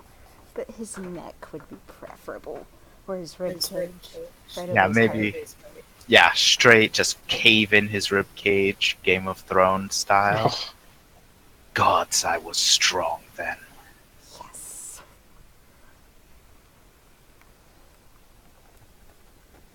Acodo, is your familiar undead? Oh, Akodo's gone. I think it's just supposed to be. He said like the blue streaks are Arcane. Yeah. arcane. Yeah, Yeah. it's arcane. It's not undead or anything like that. It's just I think I Okay. summon it like I the think fate or Akodo's something. trying to avoid the whole like undead thing, right? Oh yeah, this would be Yeah. a great time for the group to explain to Duergrim what's going on with that. Well, yeah, I had told Duergrim that he asked Acodo the next day, and then we ended up teleported to a flaming vacation home. Yeah. They did not hesitate to set that house on fire. They dialed that up to 11 real fast. And who like expecting intruders to come down from the upper floors? Yeah. I mean, I thought maybe they were living there, like they were just squatting there, but I guess not if they just lit it on fire that fast. Also, they Yeah. put a nasty trap on their fucking closet for meat. That was a meat trap. Are you kidding me? I was like, nothing's in here except rusted metal and meat. You would think they'd at least be nice and keep a treasure chest in there. Thought for sure something more interesting would be in there. Well, I'm sure we'll, if we need lizard folk bones, I'm sure we'll go back in there and kill them. A couple. Were those lizard folk, or were those the same kind of things we fought in the tree line? We never actually saw them, I don't think. Oh yeah, Well, I think I- you're right, we didn't. We Yeah, knew they they ran were away or something. they were talking in Draconic, and I think that's about as much as we know. Right. They sounded like lizard folk, but I don't think Cindy actually said that they were.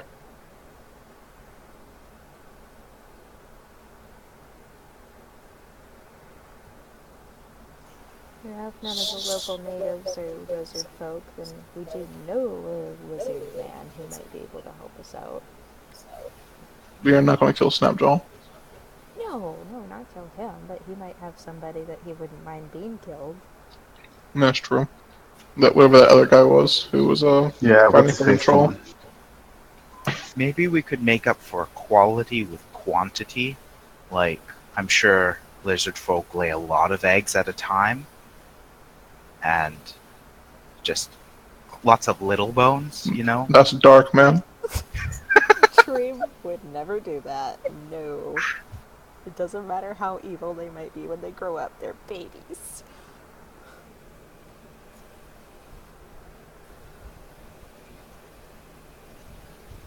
So yes, Duergrim will ask Acodo what's up. Hold on. Cool. Just picking my internet. It's not coming. Oh. So yeah, I guess this Dakota is gonna give you like a little breakdown. I wrote a little. But yeah, is this like in character or out character? You want this long version, short version? No, let's do this in character. So, Sure. Acodo, you stink of undeath. But I've been told that. Aldrik tells me that you shouldn't be killed out of hand and that you're a good sword. So, would you mind explaining that to me? Of course. Acodo looks at Duergrim and slightly looks at the ground, and then he'll start off. At a young age, I was always interested in magic. My father is the second most powerful member of the Trade Council, and Parso, my brother, is his acknowledged heir.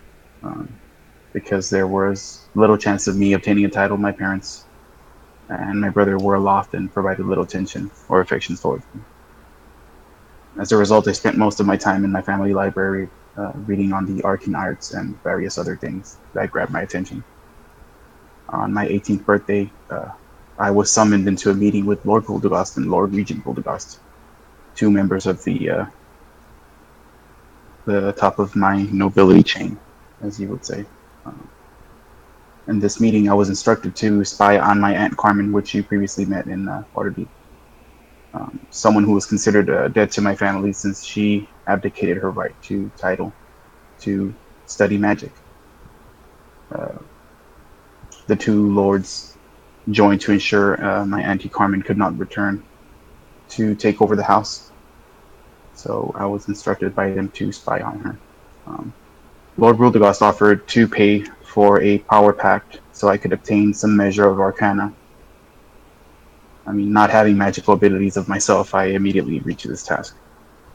Parso, my brother, told me that he knew someone in Waterdeep who could arrange for a magical pact.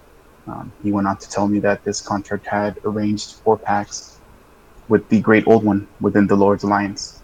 I mean, I was young, stupid, and eager to obtain magic, so I signed the contract without reading it. Over time, I researched my patron in the family library. I then quickly became unsure who my patron truly was, but I knew for a fact that it was not the Great Old One. When I confronted my father and my brother, I was told that the identity of my patron would become more evident if I received more training from, or if I received training from the Noosers. So, eventually, I became an apprentice to my uncle, Boris. And when I met my companions, Auntie Carmen assigned me to them to find out information about some evil artifacts known to influence dragons. Auntie Carmen believes that my companions who are hunting dragon cultists may come across these dragon-influencing artifacts. I've been with them for quite some time, but throughout our travels, I have been made aware.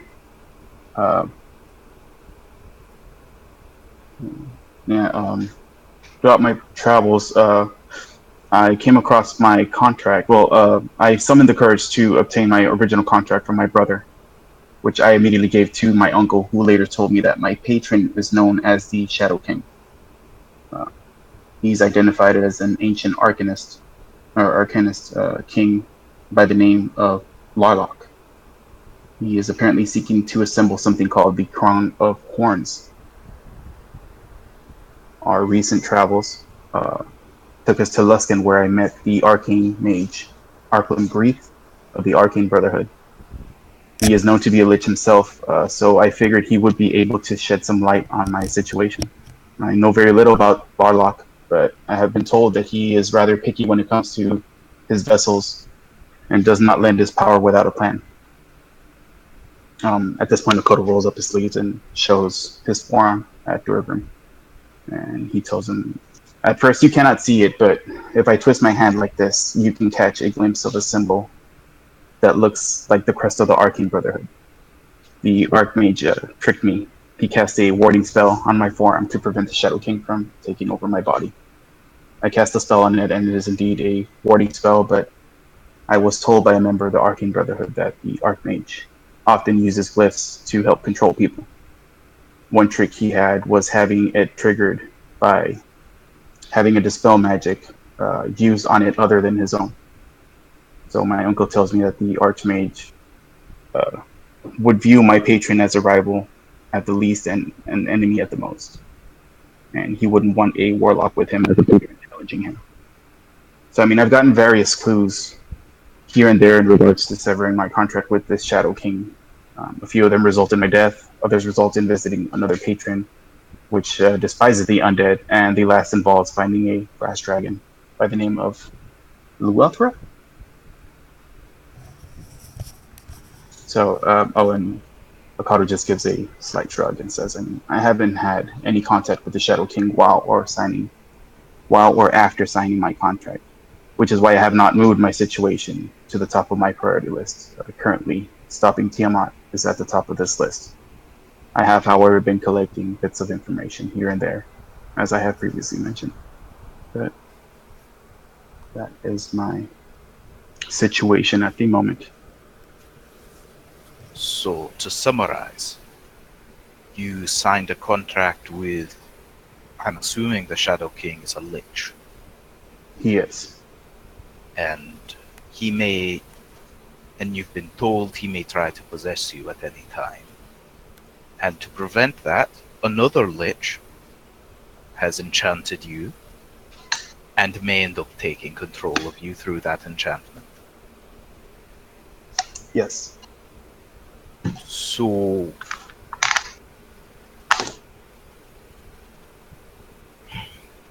you're a ticking time bomb that could blow up at any time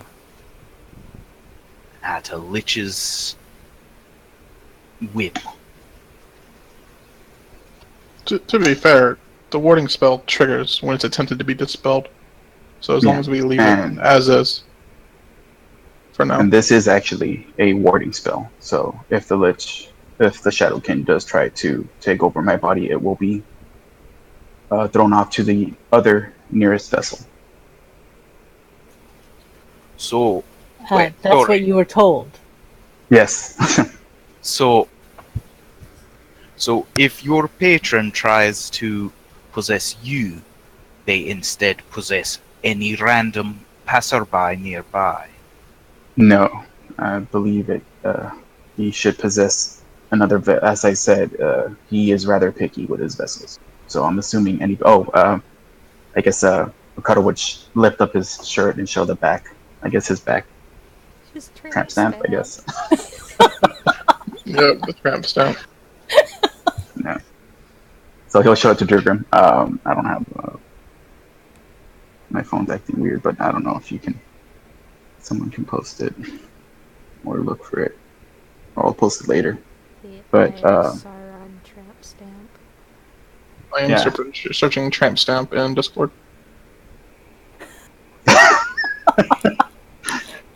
So yeah, he'll show him the little tramp stamp, and he'll say, "I'm assuming it'll jump to the nearest vessel that has this marking on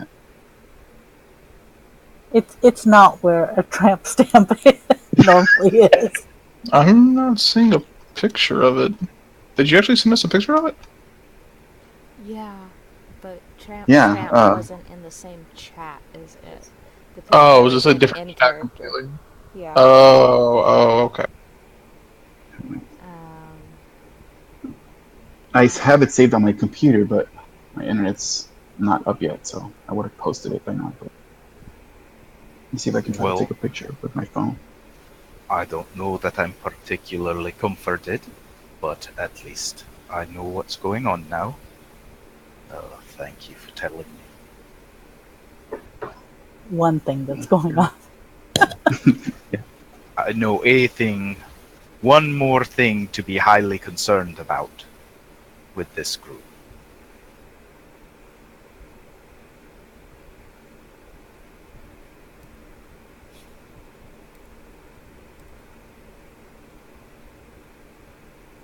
It is what will carry you guys, not just this. Probably. Actually, everyone's got something going on that will carry them from 15 to 20, is all I'll say. Oh, joy. Yeah. Hey, I should say, welcome to the group. Aldrik's life is relatively calm. I know. I don't know what Duergrim has that is like that world-shakingly dramatic. Yeah, you have a purple Acodo dragon will be the last destroying. boss. So, that's all I know. Yes. If it makes you feel any better, I have a strategy to kill you, Acodo. Oh, thanks. Thanks, man. Appreciate that. I mean, Duergrim doesn't really have a strategy. He's pretty straightforward about most things. Oh yeah, reduce his But the health to zero. killing you... Yeah, exactly. Hit him until he stops moving. Hit him a couple more times to be safe. Salt the earth, so on and so forth. Keep it simple. Oh, Trym found. Oh, that's a very cute tramp stamp. It is, right? It what I is said. between his shoulder blades. It's not a tramp. If we say it enough, it becomes true. I know. Yeah. It's between two somethings. It's a complicated love triangle, huh? Thanks. You're Tale welcome. of Two Liches is actually Yeah. a good summary. Cuddle feels so loved. He has not been shown love, so Yeah, he feels liches are loved by fighting two. over you, man. You're good to go. I know. There's one more lich, So low. guys. Wait, there's a third lich in all of this? The one from Say, the Fae. Yes, I was like calling Tharian, but yes, Oh, right, the right. Fae. Yeah, Yes. he hasn't Okay. called dibs on Acodo yet. Oh, they haven't met yet. We're just waiting. Yeah, we haven't met yet. Wait until we met and we have a cup of wine. Kodo will get like a necklace or something. I know. That Tam is coming for you. He's like, ooh, this. Everyone wants this guy. Everybody's courting a Kodo. and Acodo will take any contract or anything. Yeah. The Kodo is very easy. As long as you give me magic, I'm fine. Yeah, just say nice things to me. Take Give it. me nice things. Take me to a bakery. It's fine.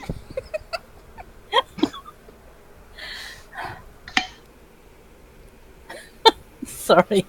Just I imagine that passes a good bit of time while we're walking. And when Acodo has kind of finished his story a bit and everything, Trym will walk by him and just nonchalantly pat him on the arm as she walks by, and then keep walking. No eye contact. Cuddle will give a smile.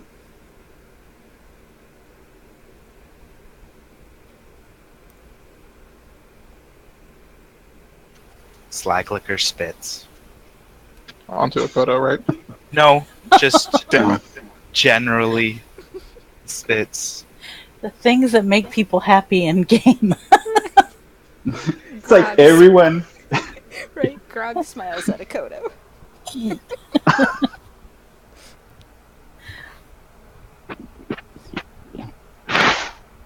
All right, so we'll say that you guys found a nice campsite, set up watch overnight, and with Aldrik's survival, I'd say that your campsite was excellently chosen. With the tiny hut, you guys were undisturbed. You did hear noises through the night, and looking out, you saw, goats going by, and shadows, but nothing that stopped and looked at the tiny hut.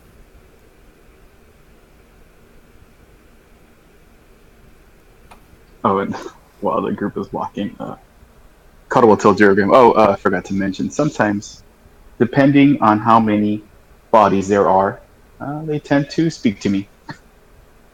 Oh yeah, he So I hears should dead throw people. that out. Yeah.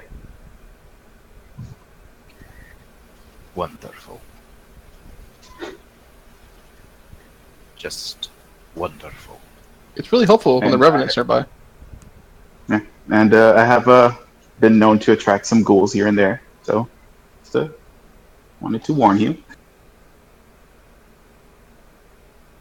Did you guys tell Duergrim about the Revenant? Or Yeah, that's Yes, when we did. okay, he got very angry at Alvin, unjustly. He's a good kid.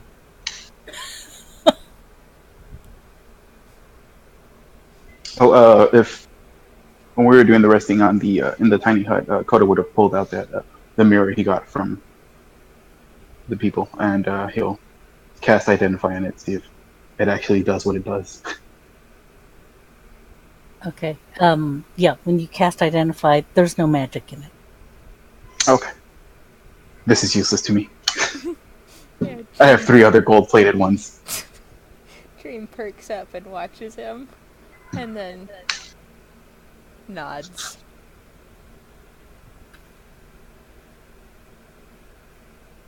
I'm sure if they were magical mirrors, they wouldn't just be giving them away. That's kind of Yeah. what I figured. I wanted to hope a little bit that maybe we'd gotten lucky. Do You haven't vampires Would have really- been helpful. do vampires have reflections in D&D?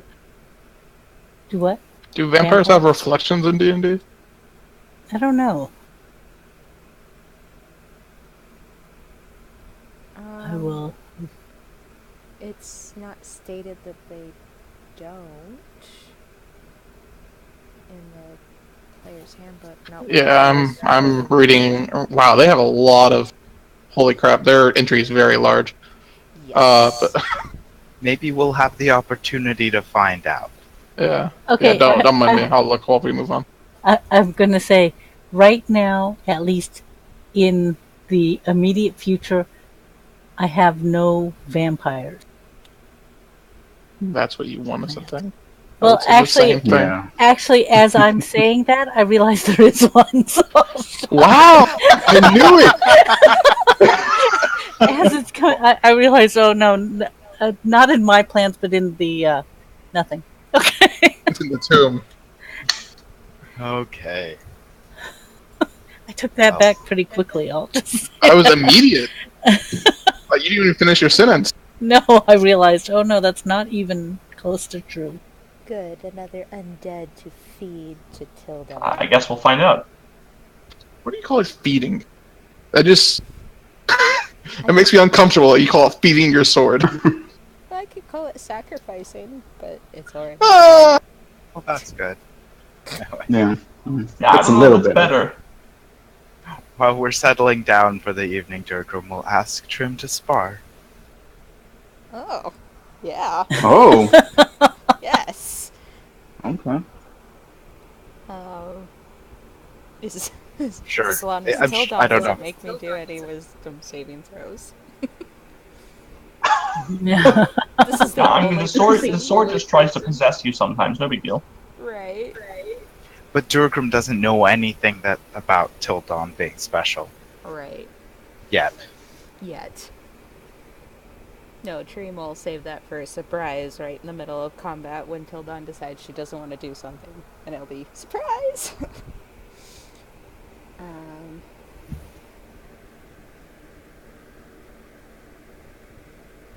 Okay. Did you guys want to spar? You guys are welcome to attack each other if you'd like. Oh, well, I mean, I just... Yeah. Okay. I didn't realize we'd actually roll. Okay. Yeah, let's do this. Sure, how do we do this? So essentially, you guys would just attack each other. Okay, it's nighttime. Up to you if you want to do it. First hit, bloodied, or down to 0 hit points. This is I don't a kill and Acodo all over again. I don't know. It's up to you, Trym. Uh, Duergrim's just keeping in practice. yeah, Trym would basically just want to keep in practice, so... Okay. So the other way you can do it is by wooden swords. You attack each other, and each hit is pretty much just 1 plus your strength. I mean, I don't mind using the actual weapons. I just don't know when we want to stop. I guess. Preferably before we're bloodied. Okay, so first hit then? Yeah. Okay. I mean, bloody just half health, right? So I mean, that'll only take you down to half health. That's not too bad. Yeah, we're about to rest anyways. This is before bed, right? Yeah. Fine. Okay, bloodied then. All right. Alvin and Aldrik inciting violence. I know. I That's know, totally right? out of character. Okay, well, you guys have a choice. You can keep your initiative, or you could roll. Or you could roll each time, each round. I don't know. Whatever. Just initiative then? Yeah, we could just Or, I stick mean- with the initiative we got. I forgot what mine Oh. is already. You were somewhere around 5 and Duergrim was around 15. Okay. So So you should Duergrim will go definitely reroll. first. Duergrim's like, okay, you ready? Yep. Okay, here I was come. born ready. Give it all you got. Ugh, Duergrim dislocates his own shoulder Oh. on the first hit. All right. Alvin's watching, rapt attention. Trym is standing there in shock. Well, Swain already. Arm just dangles limply from its socket. He's like, give me a second. One level of exhaustion doesn't actually do anything. Okay, good. Yeah, No, one not at level this is time. pretty much nothing. Okay. So wait, does that end my turn? Do get you it. have two? You've got 2 hits, so you get a Yeah. second. Okay. Ouch. So, just as Trym is saying, why don't you Swain already? Ouch, okay.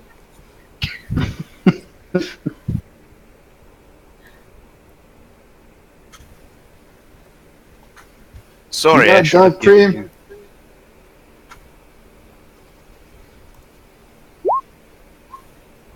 Ugh.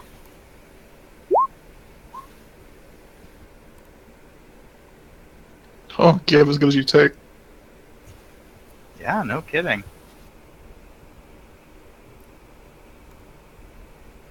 It's gonna be great with both of you in melee range. Makes my life so much easier. Oh, So, yeah, Duergrim. Trym bats at the blood a little bit, and then she swings back with a laugh. Ha! Take that! Oh, bloody hell! We'll take this.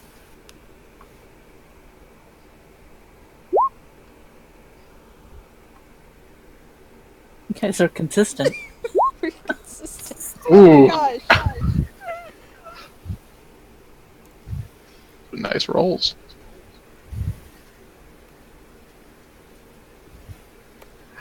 Are you bloodied, Trym? Yeah, you Yes, bloody hell. definitely. Yeah, definitely. Duergrim batters at Trym. Trym, if you want to complete the round or the you can if you want, and then Yeah. call it. She says, don't dent the armor.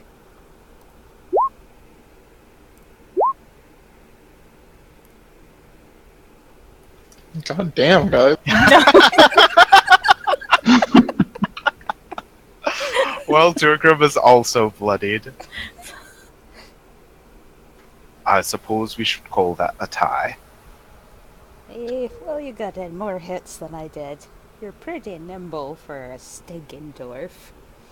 Alvin claps. Duergrim offers his hand, sportsmanlike. Trym takes it and shakes it. Bonding completed.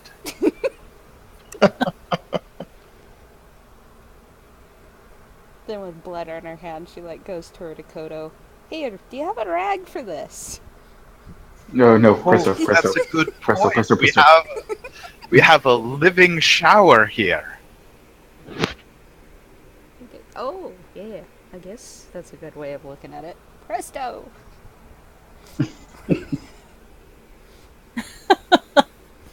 Better than having servants.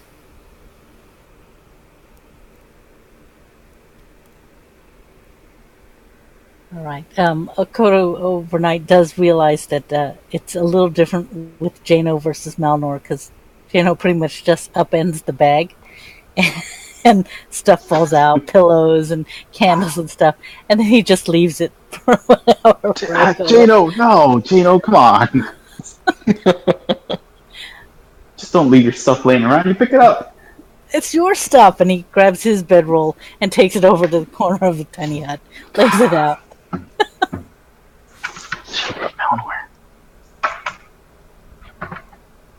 I think the rest of us are pretty happy with Jano. Yeah, Gino's great. Acodo does have Frederick. I know. Kodo summons Frederick and has him pick everything up. At the same time, he's wondering what Malnor's doing. Gosh. All right. Do you set up your scented candles even in the tiny hut? Just out of curiosity. No, that's that pleasure is safe for Kodo's private rooms. Ah, And then when he okay. gets his own room, he puts He a uses little it candle. to cover up the smell of the kush that he smokes.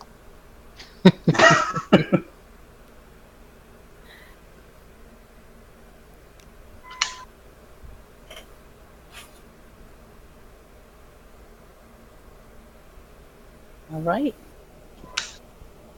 So the next morning, you guys are rested and healed.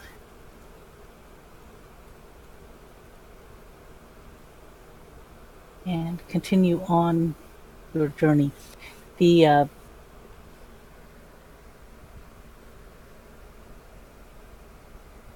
Jano is single and an only child. Ready to mingle. Knew it.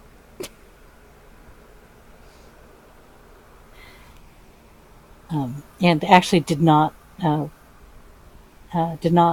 live on the villa or in the villa. He's an outsider. So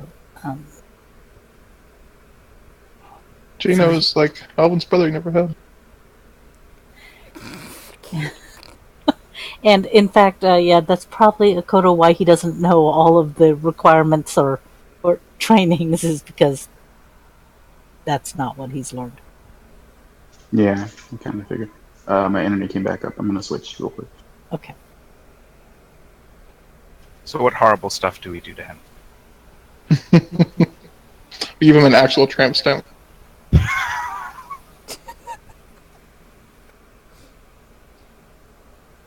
Tramp stamp with Grog's face on it. Is that okay with you, Acodo? Oh, it is? Oh, you want 3? Please just say something if you don't. Oh, okay.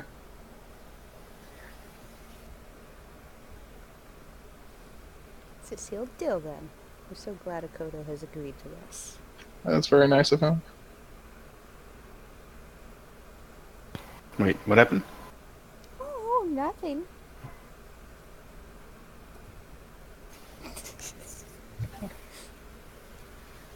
Check your mirrors.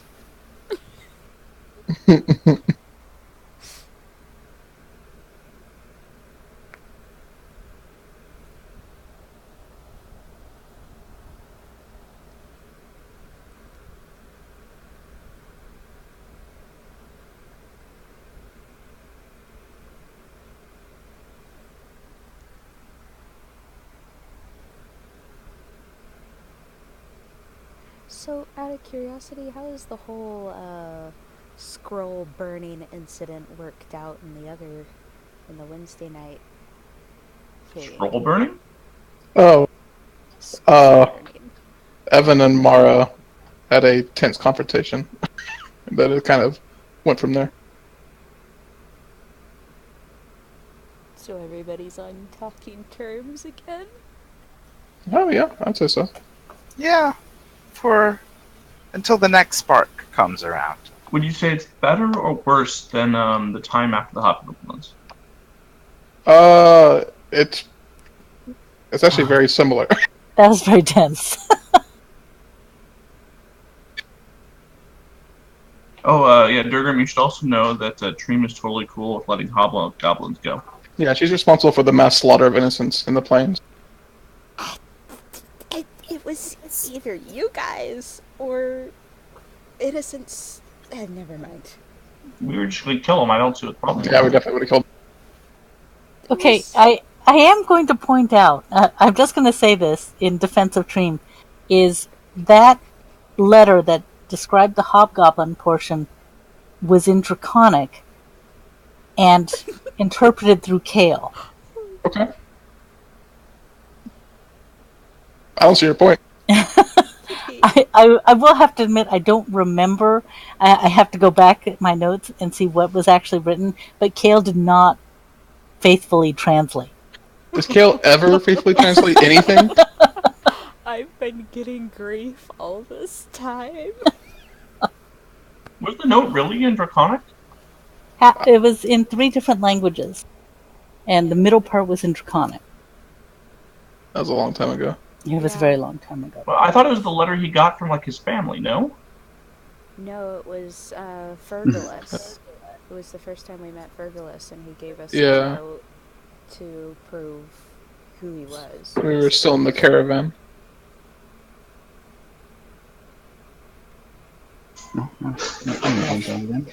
Yes, and the other 2 sections of the note were translated pretty much as a copy paste for people, but Kale did not do that. Yeah, he like. But as far as we know, Yes, he was as far as responsible you for the know. mass murder of innocents. Yes. Oh, I've been getting grief all this time. Well, Duergrim will be very pleased about that when he hears it. If Trym lets anyone talk about it. Oh, we don't really talk about it. You're probably safe. Yeah, if it comes up, Alvin will probably make a quiet comment just to kind of like poke a tree. Beyond that. Hurts worse than a natural 20. Natural 20 to the soul. Exactly.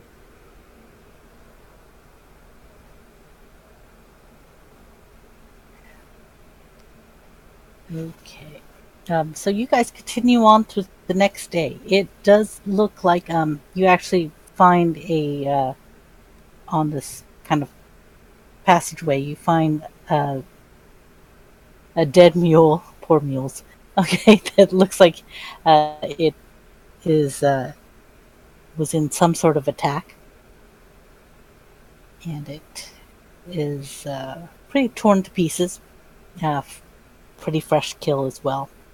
This is where you did see some vultures, but they take off as soon as you come close.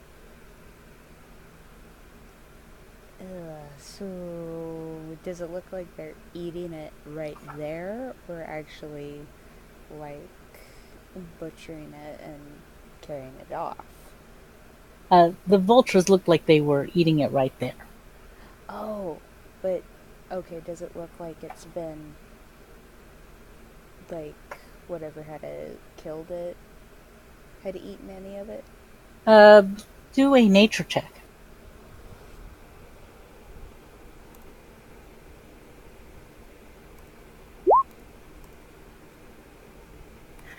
No, you had a -1, but okay. So I won't ask if you're proficient. So it does look like it was torn by something that wasn't just beaks and claws from the vultures, but what it also looks like is the entrails are all missing, and a majority of the bigger chunks of meat are also missing. And you do see kind of footprints that lead off that look kind of like lizard folk. Ugh. I don't understand why they don't, like, lead it off. Just, alright. Never mind. Never question lizard folk. Next thing you know, they'll be feeding you eyeballs.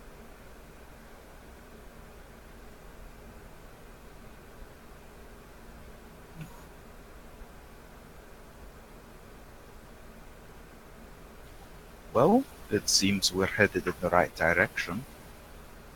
Well, there's that, I guess.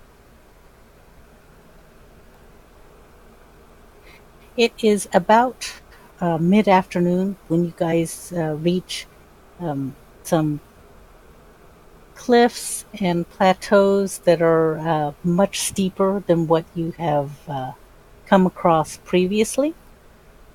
Looks like a number of bluffs and canyons, and as you look around, it's like possibly many, many decades / centuries ago, possibly, there used to be a town here. But right now, there's just some ruined stone structures, some slab foundations, and as you look in at the cliffs and the bluffs, because you guys have come in along the bottom level, you can see that there's cave entrances that dot the bluffs, and occasionally there's rock that looks like it's been piled to be a little bit more formalized, like they were residences or tombs. Um, the tracks go on and kind of loop around the side of a large plateau.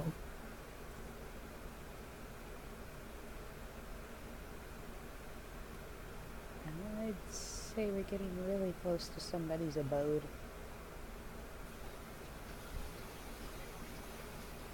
Duergrim nods. Okay, follow the tracks. Yep. Okay. Any stealth or just go straight out? Has your owl spotted anything lately? Yeah, Acodo's in Winston, up ahead. Okay. Think he sees anything. Yeah, I was about to say there's 3 of us that's wearing hit. Oh no, wait, 2 of us that have disadvantage with stealth, so it's like almost pointless. But not Aldrik. Why? What's Aldrik sporting? I've got some mithril. I've got a mithril half-light. Wow. I mean, it all it really does is give you not disadvantage and be really light, so it's underneath my robes. But it sounds cool. I mean, it's plenty cool. Yeah, nullifying stealth disadvantage is pretty big, in my opinion. Yeah, that's a solid benefit. Yeah, it's a huge benefit. So that while we're outside, we can have Winston scout, and we're inside, Alvin can scout, so.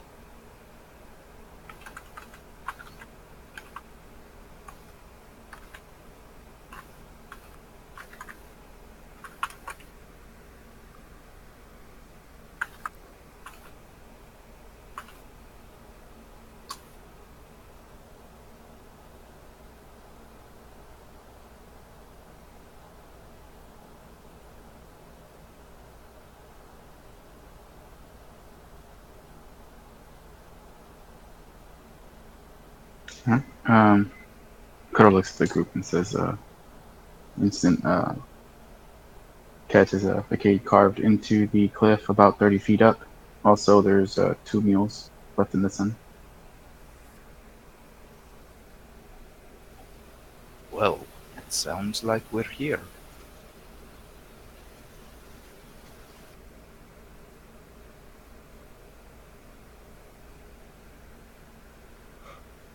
Okay. Do we want to attempt stealth at all, or are we just going to walk right up to it? Do you folks typically send someone ahead to scout? Yeah, I can go scout if we want to. I don't mean to give instructions. I just want to understand how your group works. Yeah, Alvin, I think you scouting ahead a little bit makes a lot of sense. If we can kind of duck back into a small area where we're close by, would work. If Trym stays within 120 feet of me, we can stay in contact. Oh, this should be fun. Okay.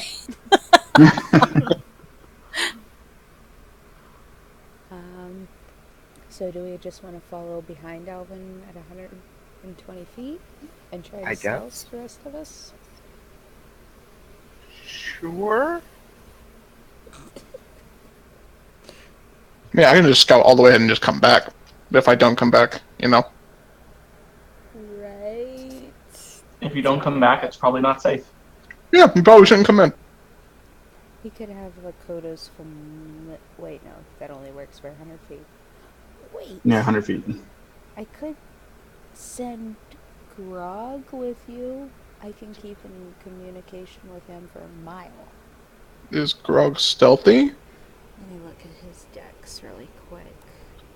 Does Grog understand me when I speak to him? Yes. Who's a good boy? Who's a good boy? So what kind of timetable are we looking at? Are we looking to just get in and out today? Did we want to take a while to scout out first? I mean, They seem to be in a hurry for some reason. So I'm not inclined to wait too long, because I don't know what they're trying to achieve. I'd rather give them as little as time as possible to do so. But maybe that's just me. so perhaps, if that's the case, then perhaps we should follow in just 100 feet behind you. That works for me. That way we can get there in time to watch you die. I appreciate that. No one should be unwitnessed. No one's going to die. So, Well, I suspect some people will die, but it won't be us. true. So, yeah, it's whatever. Personally, if we just, I think, walk up there and just kind of have you about 100 feet ahead of us, and that way, if there's any traps, you can take care of them ahead of time. Or trigger them and try to avoid them. Fine with that too. So I think things would go faster that way. But could also send Grog. He's decently stealthy. It might be easier on my own, because if I need to leave, I will leave Grog behind. Very quickly. He's just like Acodo. I mean, I could always have, if we're going to be within 100 feet, I could have Winston perched on Alvin's shoulder. Oh, that works too. That's a good idea. If anything. Then again, I mean, if Grog dies, it's not that big of a deal. You'll just resummon him later. Right. Yeah, that's the thing. He's probably gonna die in our first fight anyway, so... I would rather have the owl on my shoulder, because I know if it's a Grog, but Grog is very large. True. And if he fails his stealth roll, then yeah, that blows your cover. Oh, if I felt myself cover, I blow my own cover. Speaking of which, will someone guide me, please? Yeah, Cuddle place a hand on your shoulder and he'll say, good luck. That's a good roll. Yeah. He'll say, may the warlock be with you.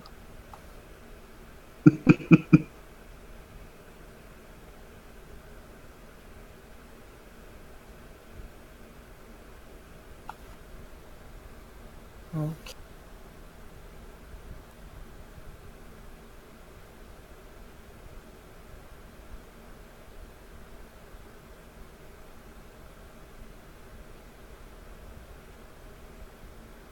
All right, so to make sure I'm completely clear on this, Alvin has a bird on his shoulder.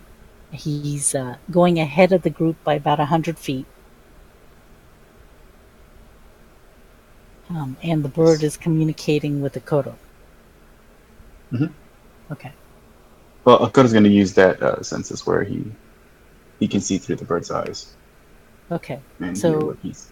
who is leading Acodo? Not it. Trym can walk in front of him and have like his hands on their shoulders. Yeah, it'd be a good trust exercise. Seeing eye dog. Excuse you. It's a halfling. No, I'm talking about this would be great use for Grog. Grog. For Grog. As a She is literal so seeing touchy. eye. She is so touchy. No. Oh yeah, I was gonna actually make a Well, I mean, Akodo's going to need to ask us, right? I mean, we don't know how this works. Right, this is true. And we'll just take off, and he'll just be there like, Akodo, are you coming? Giving everybody else information. Oh, pretty dark. I see so many cultists in here. You guys should be careful. Everybody's like already in there. Oh yeah, if it's dark, then Alvin puts up his hood and puts on his goggles. It is not dark. It is. Okay. It's about mid-afternoon right now. Inside the cave? No, you're not in the cave. Okay, so let me describe this again. Oh, okay. So, Acodo probably described that Winston saw that around the corner, following the cliff and the trail, that it led to a temple structure that's high off the ground. But lower on the ground are two mules that are thirsty, but the entrance looks to be up on the cliffside. Okay. I misunderstood. I thought. Wait, so the entrance is on the cliffside? So it goes into the mountain or it goes into the temple? So it goes into the cliff. Like So the cave. the temple facade is carved into the cliffside. How about that? Ah, okay. All right. Okay. Is it dark in there? And it is probably dark in there. And Alvin puts up his hood and puts on his goggles. But when you come around, but that is about, actually, I would say more like 40 feet up. Straight up?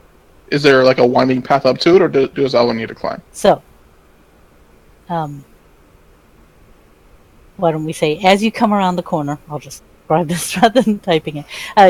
You can see the footprints of several people, okay? And there are two mules here that look like they have not been fed or watered in the past day.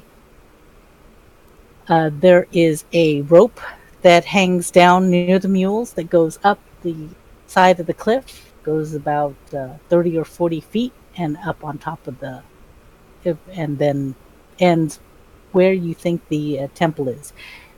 This canyon or set of cliffs is wide enough that if you kind of stepped back, you could see a little bit of the carving, but you can't see everything. Acodo could see everything because Winston flies up at level, if that makes sense. Okay.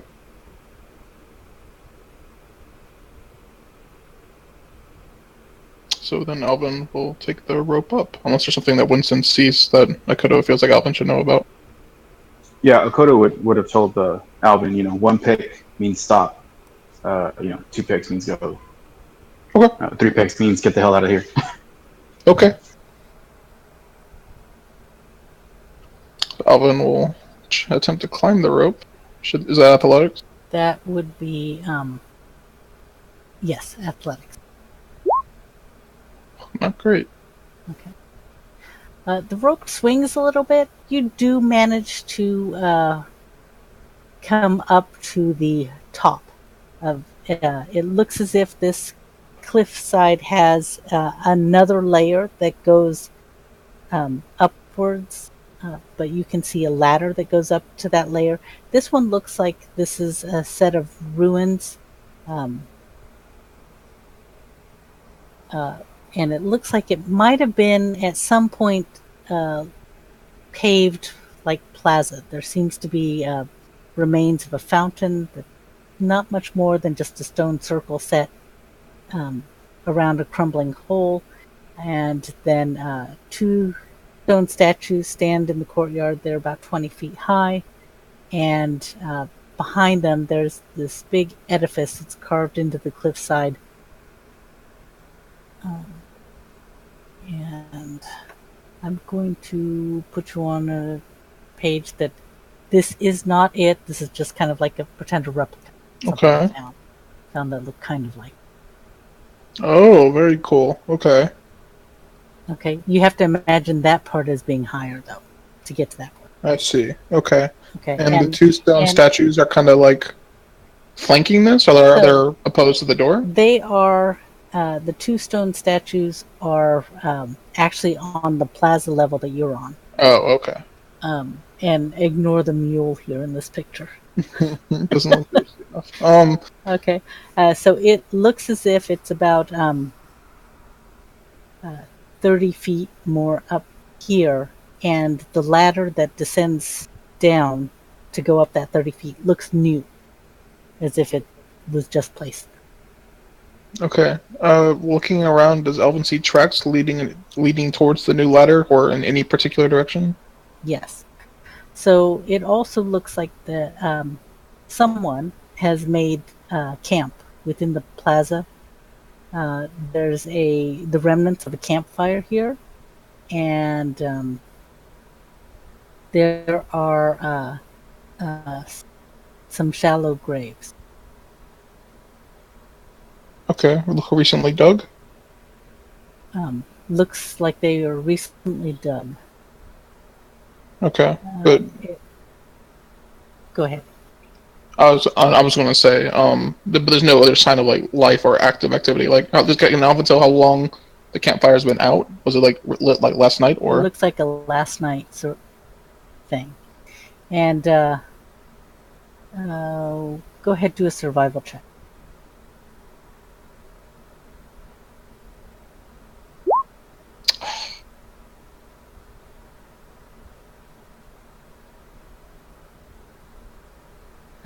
So, looking around, you don't see anyone here at the camp, which is a little odd because you would think that there would be like a rear guard or something. Okay. Does it look like there was any sign of a fight here? There's a lot of footprints in the dirt, in the sand, and not all of them are human size. Okay. Huh. But it looks safe for the moment. Looking at those two statues, do either of them stand out as odd or unusual in any shape, way, or form? Okay, so the statues, the left-hand sided one is a bearded human male. He's wearing some exotic clothes, but its face has been smashed, so you're not quite sure what he actually otherwise looked like. He holds a balance in his right hand and a cudgel, and his left hand is raised as if in warning. And then to the right side, the 20-foot statue is a young human male, similarly exotic clothing, and the left head of its head has cracked off. It's lying at its feet. And this one holds a shepherd's crook in his left hand and a sword at its waist, and its right hand is raised in warning as well. Raise and warning. Okay. How close are they to Alvin? They're up on the upper level, right? Or no, they're down here with me, you said. They're down here with you. Okay. Can Alvin approach one cautiously to see if anything happens? Yeah, okay. Hold on. I'm going to change your map. Uh-oh. Oh, change your map. Hold on. I got to move people off. What I'm hearing is that something does happen. Yeah, that's basically what it's translated into. That's okay. If worst case scenario, I'll just run and jump off this 40-foot cliff and come back down to you guys. What are those screams? It sounds like Alvin Oh, being Lord. crushed by, I don't know, 20-foot statue? Two of them. I mean, Actually. dwarves are pretty good with their stone. I'm pretty sure that sounds like about a 20-foot, two 20-foot statues.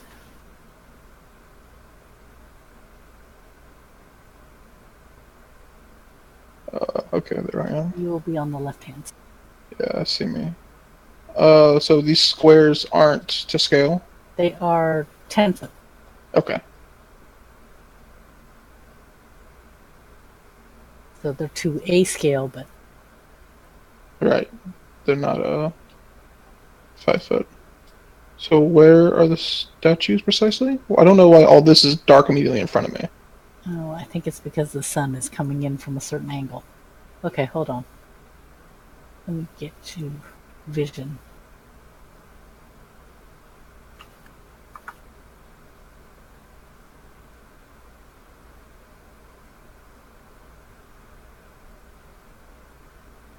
$60 doesn't go very far. What is yours? 120? Not the vision. Let me look. I'll move the sun.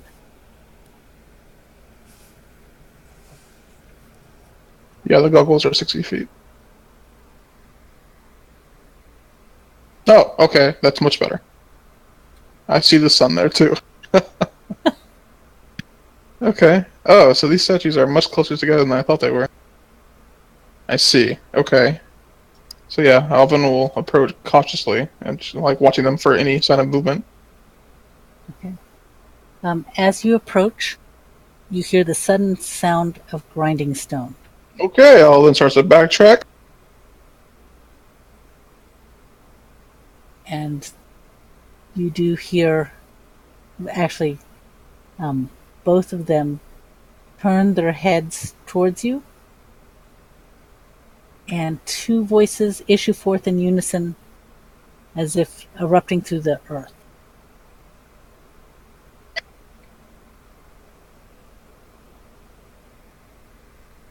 And it says, "Halt! You come before Diderius." Diderius, sorry. I can't even pronounce it. Either Walker. Sorry. I'm obviously not able to read tonight. Okay. It's okay.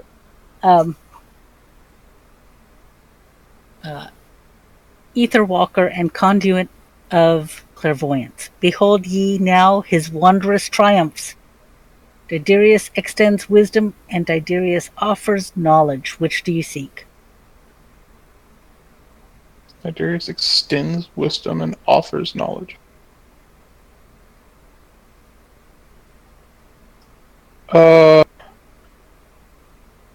Alvin says, "I seek wisdom."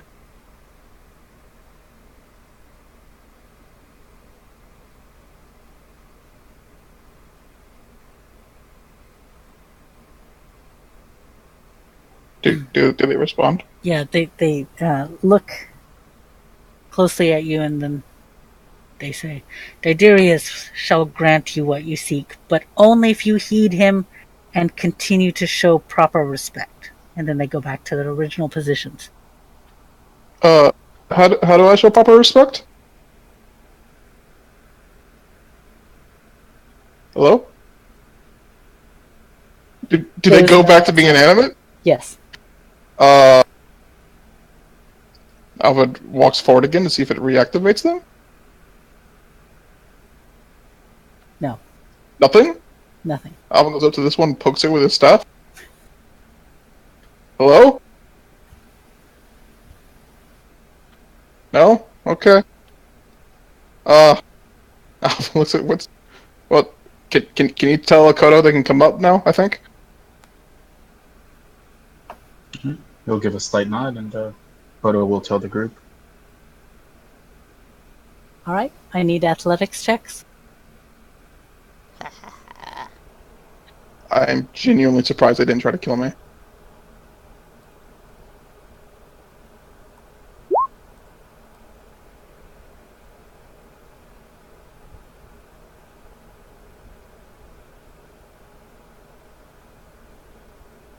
Not bad, not bad. That's pretty good. Yeah, pretty good, girl. So is Acodo still blind at this point? No, if Alvin told us to come up, Coda would bring Winston back to him, and he'll resume his. He'll remove the vision and the hearing from him. We'll go back to his normal vision. Okay. Once everyone's up here, Acodo, were you looking through the owl as that happened? So you already know what happened, right? Yeah. Okay. Yeah. As Winston was looking, Coda was telling everybody what he was seeing. Okay, so everyone's aware of what just happened.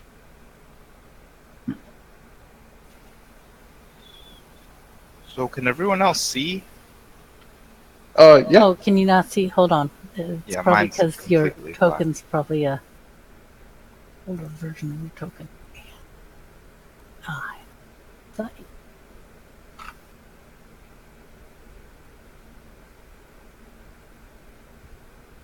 I'm trying to figure out what I'm looking at when I look at your token.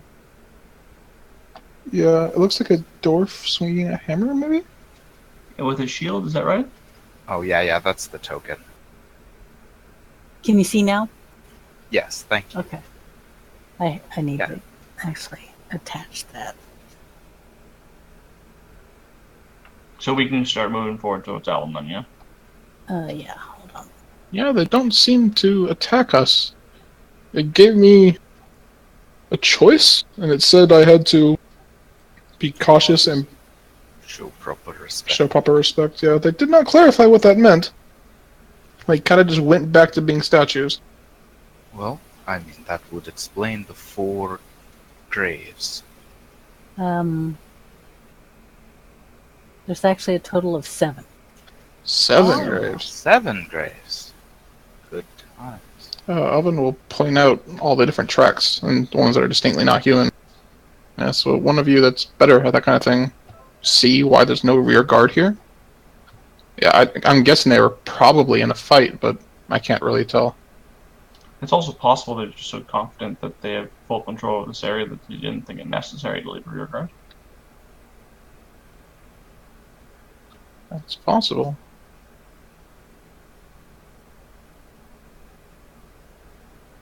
So, checking the tracks, would that be nature or survival? Okay. So survival, and if anyone wants to do any investigation, they could as well. I'll roll for what it's worth. Yeah, that will do an investigation. Nope. Good old-fashioned dwarvish investigation. Start tapping everything with the hammer. He works around, he's like, yup, that's a grave. Alvin's still prodding the statue with a staff. Like, hello? So the statues don't respond to the rest of us showing up? I'm going to say they look at you. They actually do turn, and then they go back to their original position. Oh.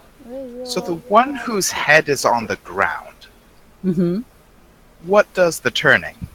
The head that's on the ground turns? Or like No, the it's- neck stump? It's only half his head fell off, so he's still got half of a head stump. Oh, okay. Maybe I should have said knowledge instead of wisdom. I feel like wisdom's more valuable. I feel like in these sorts of tests, wisdom is always the safer thing to pick. That's what I was taught.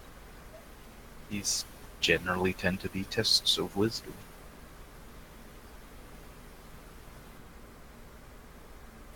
I'm sure it'll blow up in our faces either way.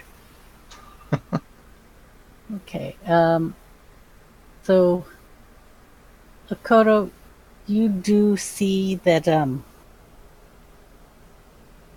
or actually not see, you smell that there's some sort of residual smell here. Oh, he's gone. No, he doesn't smell that. He doesn't smell that. Acodo, can you hear me? Yes. Okay. So, while you're looking around, you smell something that smells an awful lot like troll. Oh, great. And yeah, go ahead. I was just gonna say he takes out his handkerchief and puts it over his nose. I was just mentioned that he smells troll. And as mentioned, there's a fountain here that across the bottom is like a grate that looks like it goes down someplace.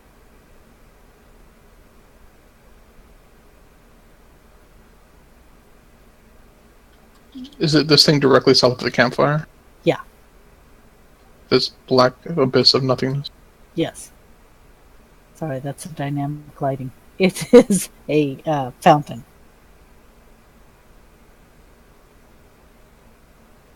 Acodo, you can see really far in the dark, right?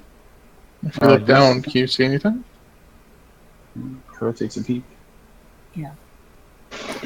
So as you look, this entrance, it seems to be well sealed. That it's even too narrow for small characters to squeeze through. But as Acodo and Aldrik, as you look over this area, it looks as if there's blood on the railings. There's drag marks.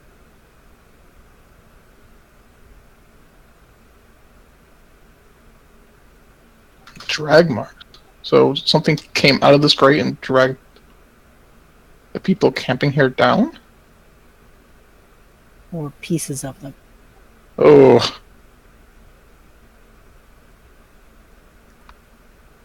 How Well, that's deep much is better, this thing really. go? Duergrim wanders by and he's like, if it's sealed off, I don't know that breaking in is showing proper respect. That's a good point. Yeah.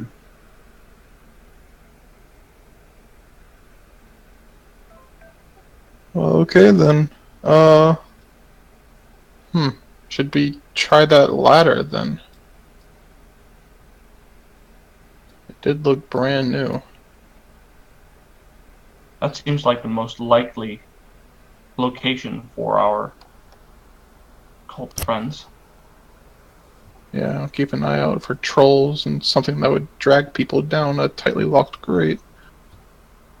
Do you want me to go first, or do you want to move as a group? Maybe we can have you leading the way, but not quite as far this time. Okay, Maybe I will 50 do feet. so. Okay, so Alvin, as you climb up, you do see that a lot of the stone around this entrance goes pretty high up, is carved. It looks like it's carved with quite a few different scenes that look odd. Some of them look to be like other worlds or planes. There are both dragons and giants, but there's also creatures that you've never seen before, large tentacled creatures. All the pictures and all the stonework kind of melds from one scene to another. Okay. And some of the faces are like misshapen, and there's just quite a few different scenes that look, in fact, psychedelic. Different flowers that are as large as people, hands that reach out and grab the moon, that sort of thing. Okay. I get the gut feeling that something's gonna reach out of this mural and try and kill me. But okay. Um, hmm. Is there a door up here? So there is a door. So all of these carvings and go to a door, and the door seems to be more gilded carvings and silver, but they kind of have this odd sort of shadow. Roll an intelligence check. Okay.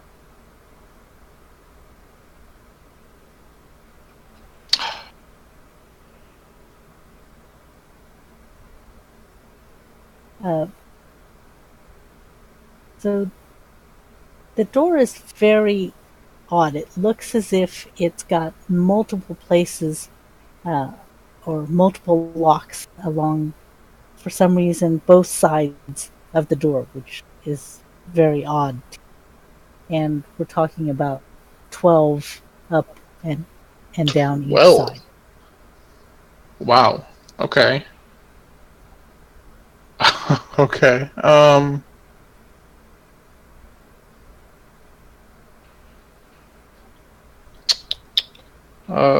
Okay.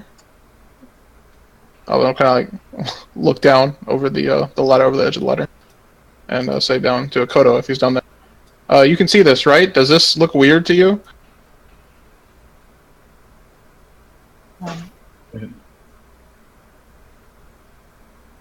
So Akoto's looking through the bird's eye, is through Yes. Winston's eyes. So Akoto, go ahead and do an intelligence check at disadvantage, because you're not touching anything, you're just watching. 1 sense. Oh, come on, man. Natural 20 now. So, Akoto, it does look weird, but you're not quite sure what. You feel like you have to examine it more close up. Should we just come up there? Yeah, it doesn't seem dangerous, and if I attempt to pick any of these locks, you guys can back up. So if you guys want to come up here and take a look at it, I can't really get a sense or a feel for it. I have no idea why there are this many locks on a single door. Acodo would approach it and try again. Now that he has a closer look of it. Okay.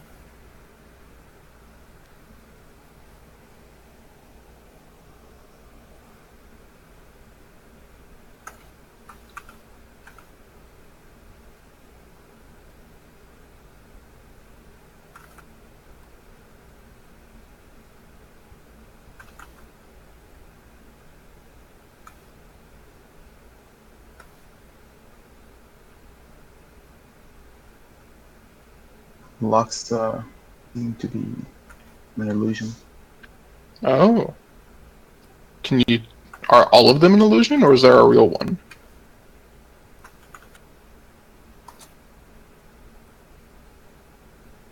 There's only one lock in the standard place for a lock. Oh, okay. Can you tell anything about these weird murals over here? Are they also illusions? Sure. Acodo turns around and looks at the murals. No, Roll another. no, they're carvings. Okay. Acodo tells. Now that Akoda's pointed it out as an illusion, can Alvin check for traps? Yes. You want that to be a perception or investigation? It's usually investigation. Yes. Right, you say investigation takes 10 minutes, though. So is it a 10-minute for checking locks? Yeah. Checking for traps is usually 10 minutes. Actually, as you investigate, you see that you can't find anything that's traps.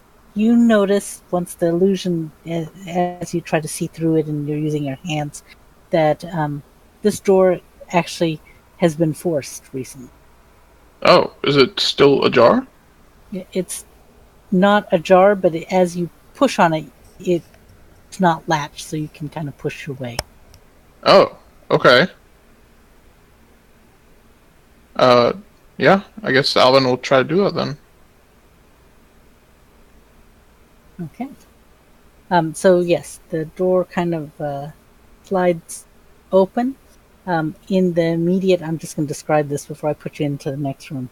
In the space immediately beyond the door, it looks like there's several little alcoves set along the wall on both sides. They're not large. They're kind of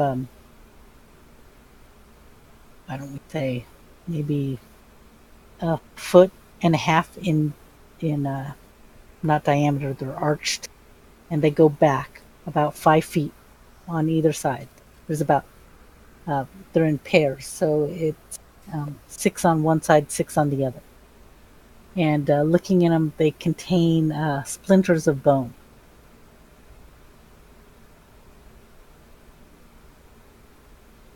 Okay.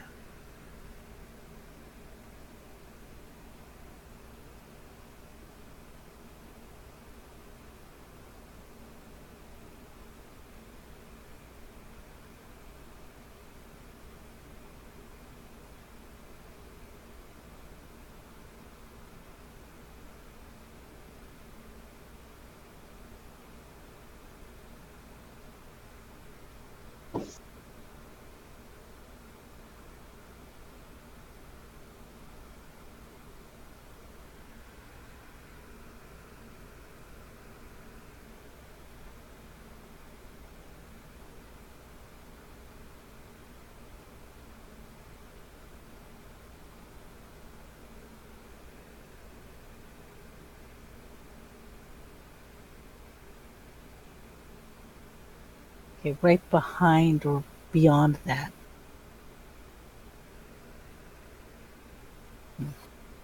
Can you hear me? I heard okay. right there beyond it. Okay, good. I was just it's so quiet. Okay. Right behind these alcoves with the bone, there appear to be 6 statues. Okay. All of these wizards with cloaks and hoods, and the hoods are drawn so that their faces are completely obscured, and they all are leaning against a staff. Each of them is. And Alvin lifts his own hood up.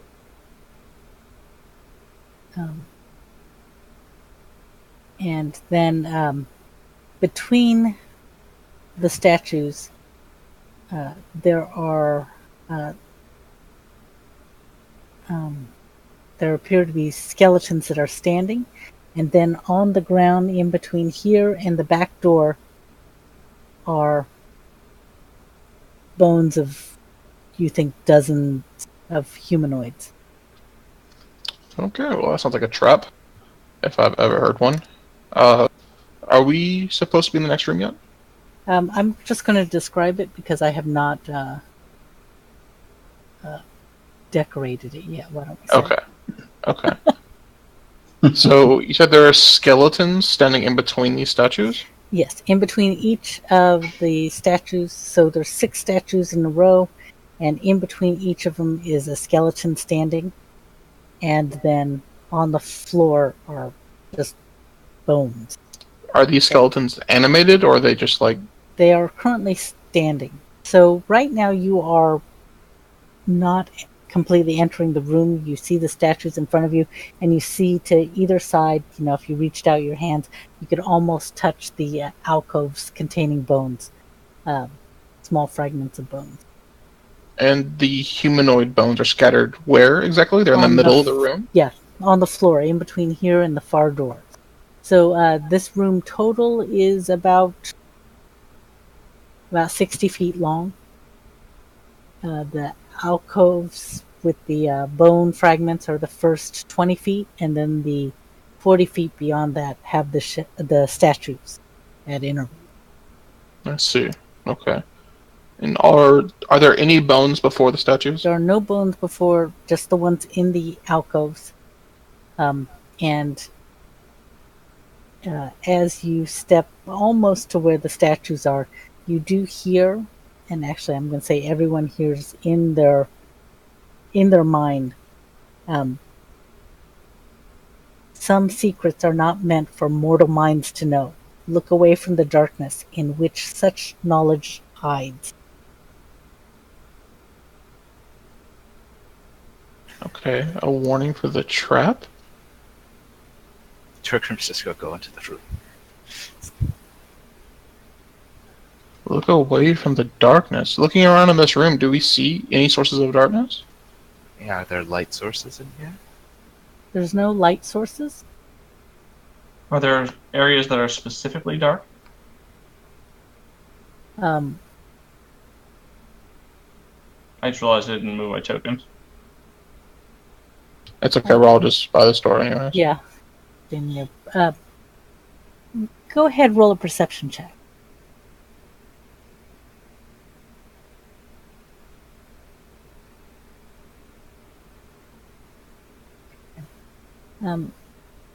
Looking in this room for something that looks darker than the rest of the room, you do notice that for each of the statue, underneath their hood, where their face is obscured, is extremely dark. Oh, I see. Okay. That would make sense, because knowledge would be in the mind, right? And it would not be polite to look under someone's hood. That's true. Okay. So we have to cross the room without trying to look into the darkness? That seems pretty easy. I feel like most people would do that automatically, right? There has to be something more to it. Do you guys want to stay here while I try to cross the room and see if something happens? Sure. Sorry. We can do that. Actually, how far is the room? So you are approximately 15 feet into the 60-foot long room, about 20 feet wide. Okay. Alvin will take his... Not 20, 10. Sorry. Alvin will take his rock out and toss it clear across the room and see if anything happens. Okay. Nothing happened. Okay. He returns it to his hand. And then he will roll it across the ground. the entire duration of the room. And see if it triggers anything. Nothing happened. Okay. He'll return it to his hand again and put it back in his pocket. Okay. Well, let's see. Before I do this, there's no like particular pattern to the bones on the ground, right? Does it look like they stepped on anything?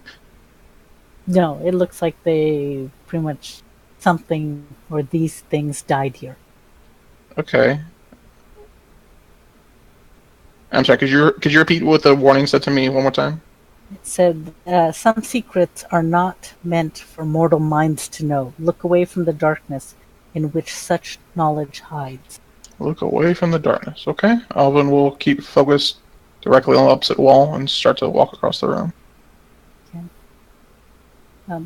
So as you walk about halfway past the statues, you've passed 3 of them, you hear a sound of grinding stone. And all of the statues turn their heads toward you. Okay, Alvin does not look at them. Alvin keeps focusing on the wall and keeps on walking. Okay.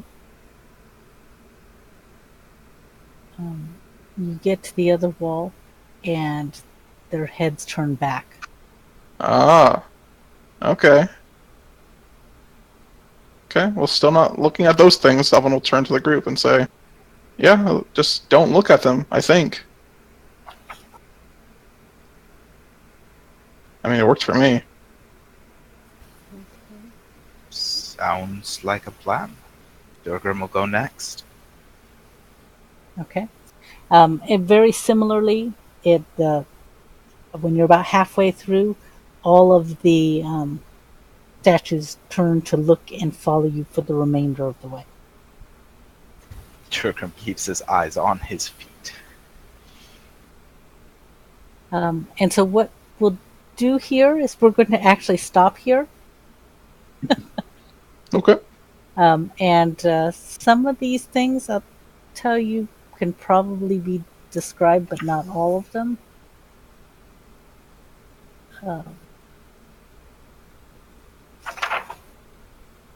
But you guys are in the tomb, and currently you don't hear anyone else. Is there a door on this wall where Alvin and Duergrim have come to? Yes. Okay, that's good.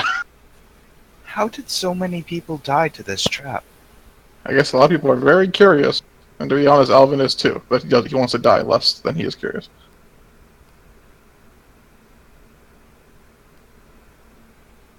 So are all the rest of us following?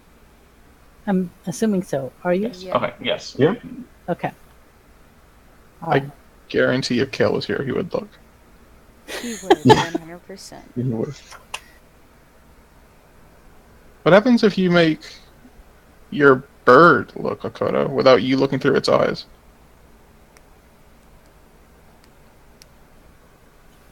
I don't know, but if it dies, it's going to take me an hour for me to Oh. recast it. Right. I forget that. Magic takes forever. Well, this magic, it takes a while. Okay. Well, I feel like the bones are pretty evidence that that's a bad idea, so. There are no bird bones. So Trym and Duergrim, I'm going to say your steeds, Grog and Slag, couldn't climb the ladder. Oh. I assumed Slag would be staying outside anyway. Yeah. With those poor, probably soon to be dead donkeys. Oh yeah, you guys didn't water or feed them or take them into the shade. That's what Trym usually does that stuff. Yeah. Okay. Trym would have, All right. 100%. All right. So yeah, we'll say that she found some shade at the very base of this cliff. Grog will keep an eye. Slag will keep an eye on them. Yeah. I think if she can, Trym will bring Grog just until this ladder, and then she'll have him wait at the ladder. You can keep watch for us. How far can you guys be from your mounts and still talk to them? A mile. Oh wow! So then, yeah, does that blocked by like 3 feet of stone or whatever? No. Nope. Oh, Well, that's amazing. So Slag can keep an eye on things outside, and Grog can keep an eye on things in here.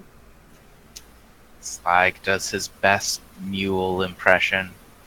Just hangs out with donkeys. Tries to look like he belongs. He strikes up a conversation. He would find them pretty stupid. Trym tells Grog not to pee on the statues. That would be the opposite of respect. Yes, that would be bad. Frog would get us all killed. Yeah, that's why she tells him not to do it.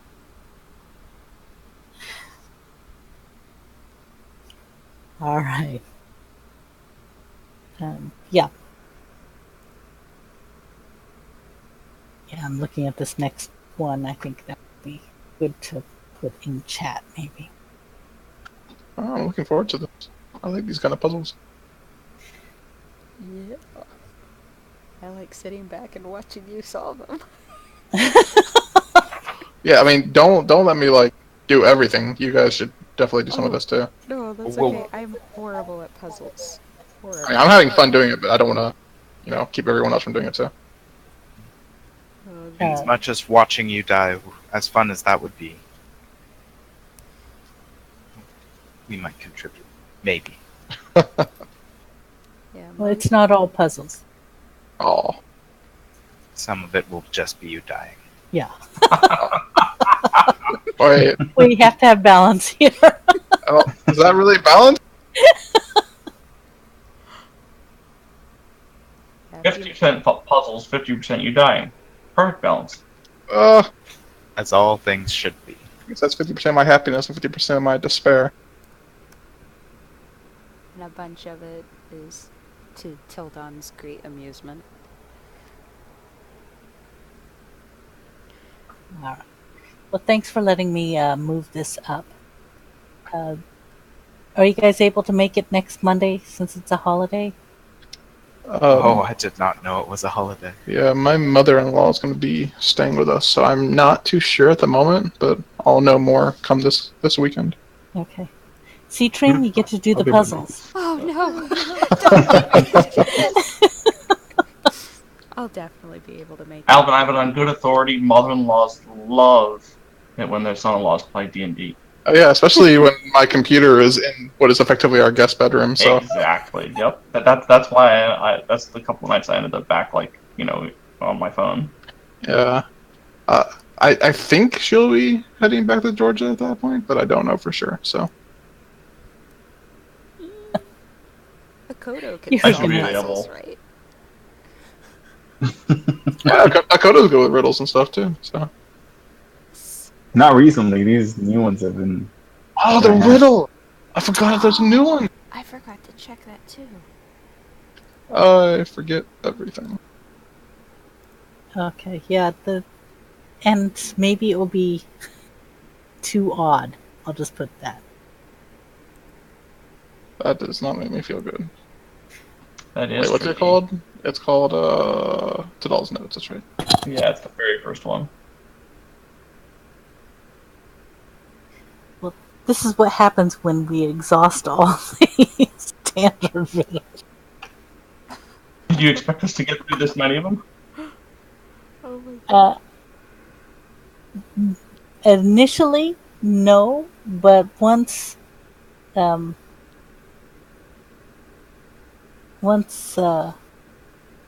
John said he did lots of riddles for a hobby, it's like, oh, Yeah, I love riddles. well, dang it, now I've got to go find things that he doesn't know. Yeah, riddles are very fun for me. So yeah, that's probably the hard part, is finding ones that have not been heard of, or making ones that have obviously not been heard of. Yeah, you've gotten really good at making them though. I don't know. Yeah, the last one I never got. What was killing me was that towards the ocean part. I never got that. After that, I was like, I don't know. Yeah, I thought it was a tree.